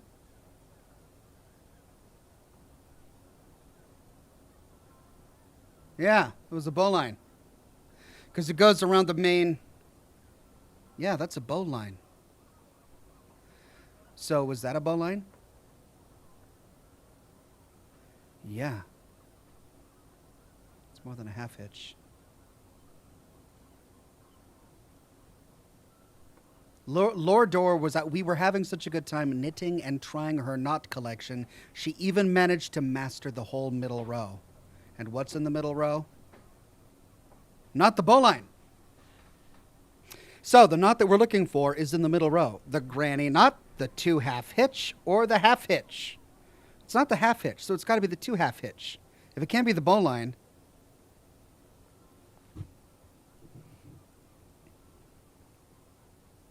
Well, we could process of elimination it.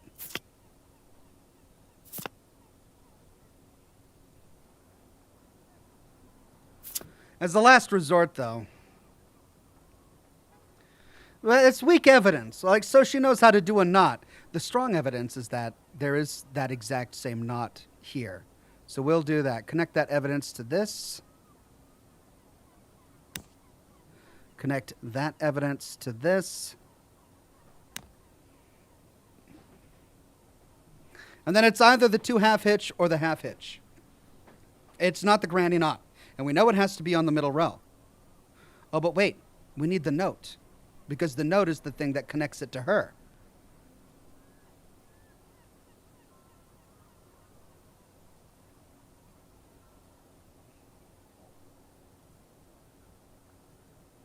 Where's the note? Oh. So we got to move that over.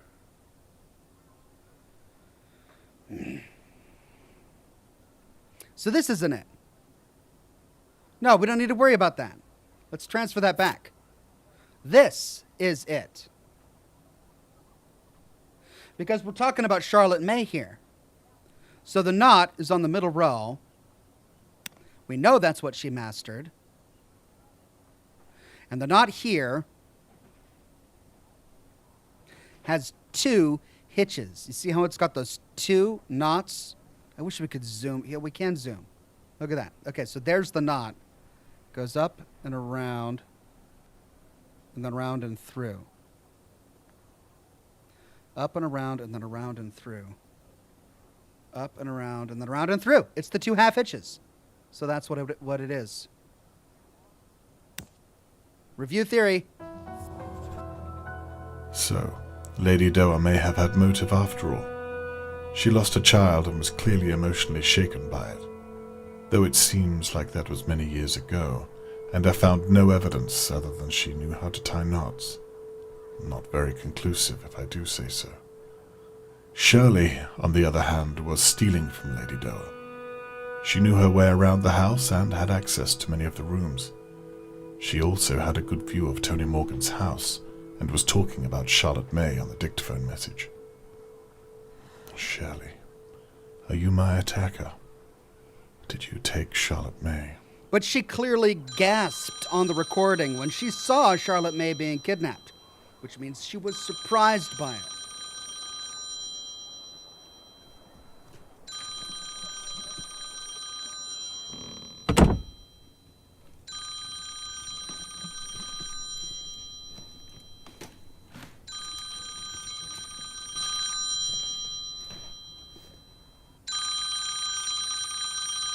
Robert Conway speaking.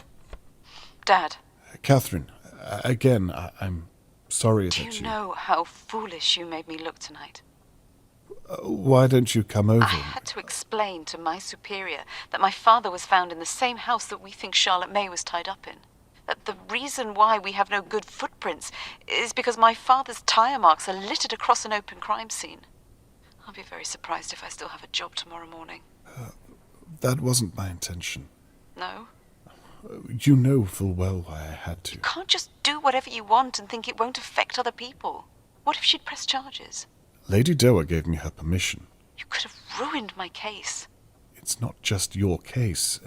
There are other ways to prove yourself. You can't be so blind as to think you can do it all on your own. The real test of one's character is learning when to ask for help. Jeez. And that's what you've been doing? Asking for my help? It seems as though you're hell-bent on being the one to find her. Well, the apple hasn't fallen far from the tree. No, it's still very much in the tree's shadow. Oh! What are we arguing about? We both care about Charlotte May. We both want to help Tony Morgan. It's my job to help Tony Morgan. What you've done is against the law. You said it yourself. There weren't any charges against me.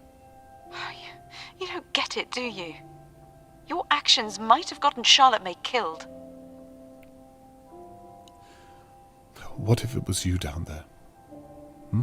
Would you want me to stop, to respect people's privacy, to follow the law? That's not fair. Well, it's all I had. The vision of a young girl who needed my help. And all I saw was your face. Someone needed to do what had to be done, no matter the cost. But there's always a cost. Isn't there, Dad?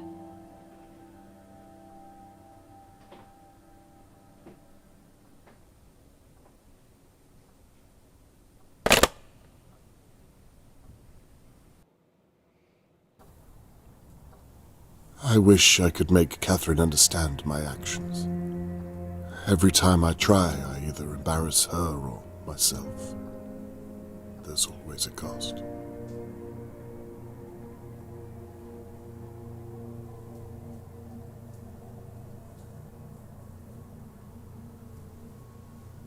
Last night, my neighbors watched in merriment as Catherine had to rescue me from Lady Doa's basement. If the bruises on my body are anything to go by, then I'm clearly making an impression on someone in Dahlia view. I've lost too much to stop now. But will Catherine ever forgive me? Starcraft says, Scotch and smoke rings Thursday. Cheers, buddy. Thank you, Starcraft. The baby that was kidnapped at the very beginning of the game. The one who was an infant in the cradle. That was Catherine. The daughter who's now a policewoman. And the man, the husband in that house, was Conway. He was a detective. That's why he brought it up over the call. He did everything he could to find his daughter, and he did. But what was the cost? Where's his wife? Where's Catherine's mother? Could the cost be the mother?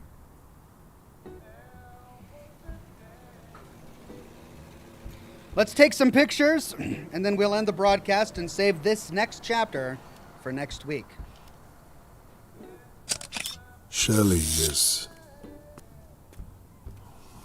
doing something safe. I'm not sure what.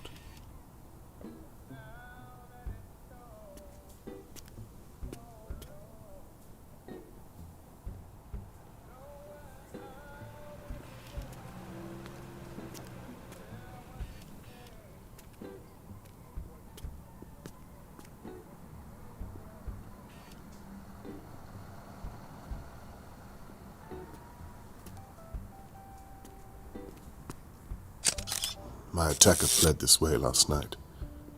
I wonder if the police even looked. I doubt they believed me. They treated me as if I was the suspect.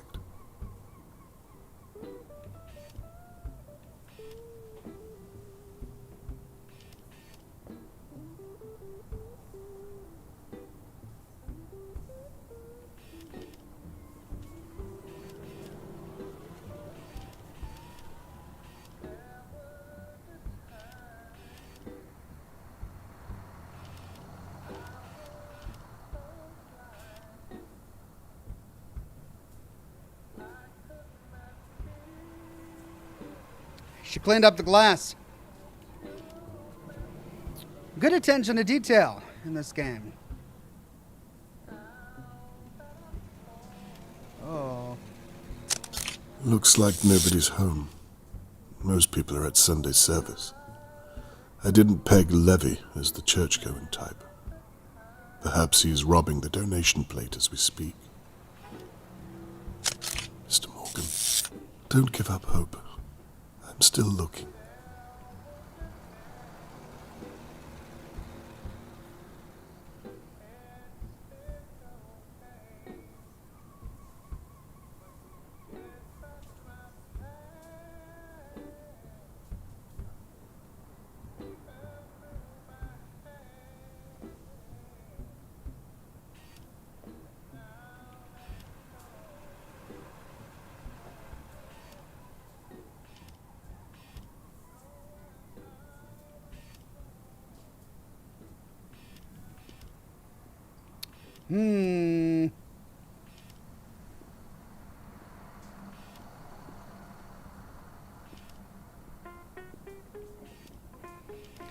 Okay, I'm missing one.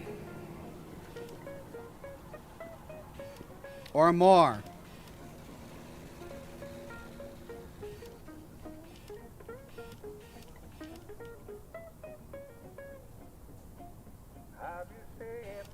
Oh, she ripped it back out. You see that? We repaired the painting and she ripped it back out. Either the police or Lady Doa cleaned the broken glass from last night.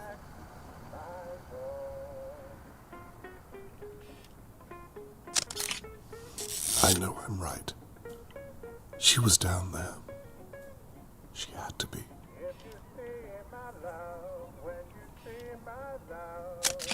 She's just sitting, smoking at the moment. Not really doing. Hang on. She's seen or heard something. I mean, the door is opening in a very creepy way. Does he not see that, Conway? She's got a weapon. A candlestick. That's not going to do anything.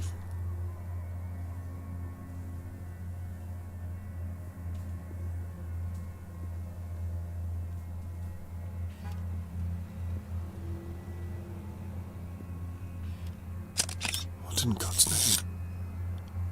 Is there someone inside with her? My attacker? Something smashed. My attacker is in there as I speak.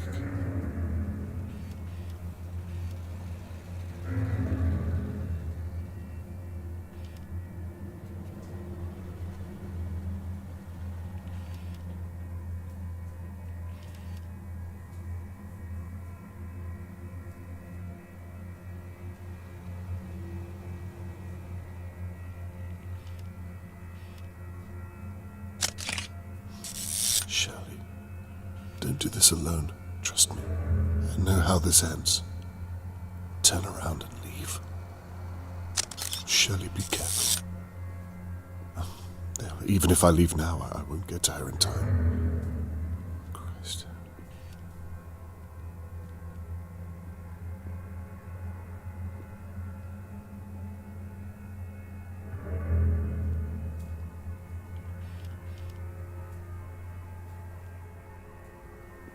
Oh, come on. It's going to happen off camera.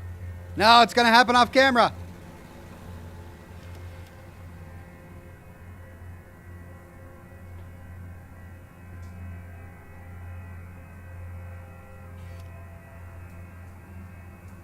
Oh.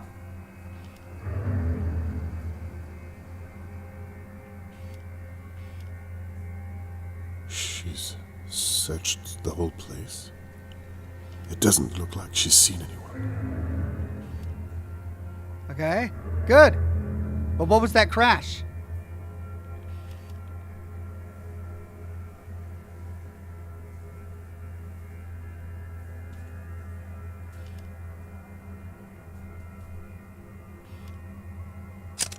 She's leaving.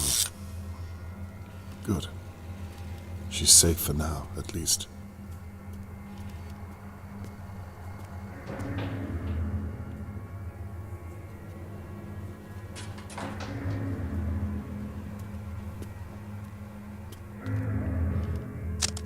No one has a clue what's happening. Even Tony Morgan. He's seen something. There's something in the alleyway.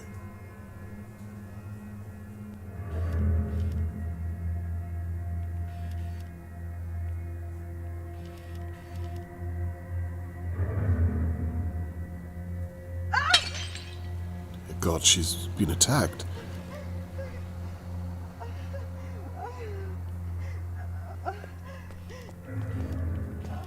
Be careful, Mr. Morgan. It might not be safe.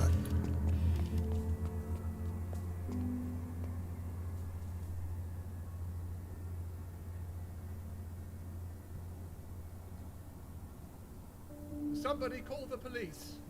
Anybody, please. There's been another attack. Mr. Morgan, you take her to the hospital. I'll call the police. Okay. Right. Enough time should have passed. Maybe I can get into the crow's nest without anyone seeing me. Wait, did he I'll call? call the police when I'm good and ready. Well, call the police now. She just got attacked. She just got attacked. All right, fine. Well, there we go. He really, really does not want to work with the cops. Okay, that's it for now. Almost the full 4 hours today. This is about 18 minutes shy of 4 hours. Thanks, everybody, for joining. We are slowly filling up our evidence board here. I think she's the final member of Dahlia View whose home we need to investigate, or rather whose bar we need to investigate. We already know she's a bit of a shady character. Short on cash, thought she could pull one over an elderly lady in her rich mansion home. Went upstairs where the lady couldn't follow her. Started rifling through her things and pawning off her valuables to silver salesmen in town. But does that make her a murderer and a kidnapper? I don't think so. We'll pick up right here where we leave off next week. Same Ox time, same Ox channel. Thanks for joining me, everyone. Have a wonderful rest of your night, and I'll see you all again soon with more lore videos and more live streams. Bye-bye now.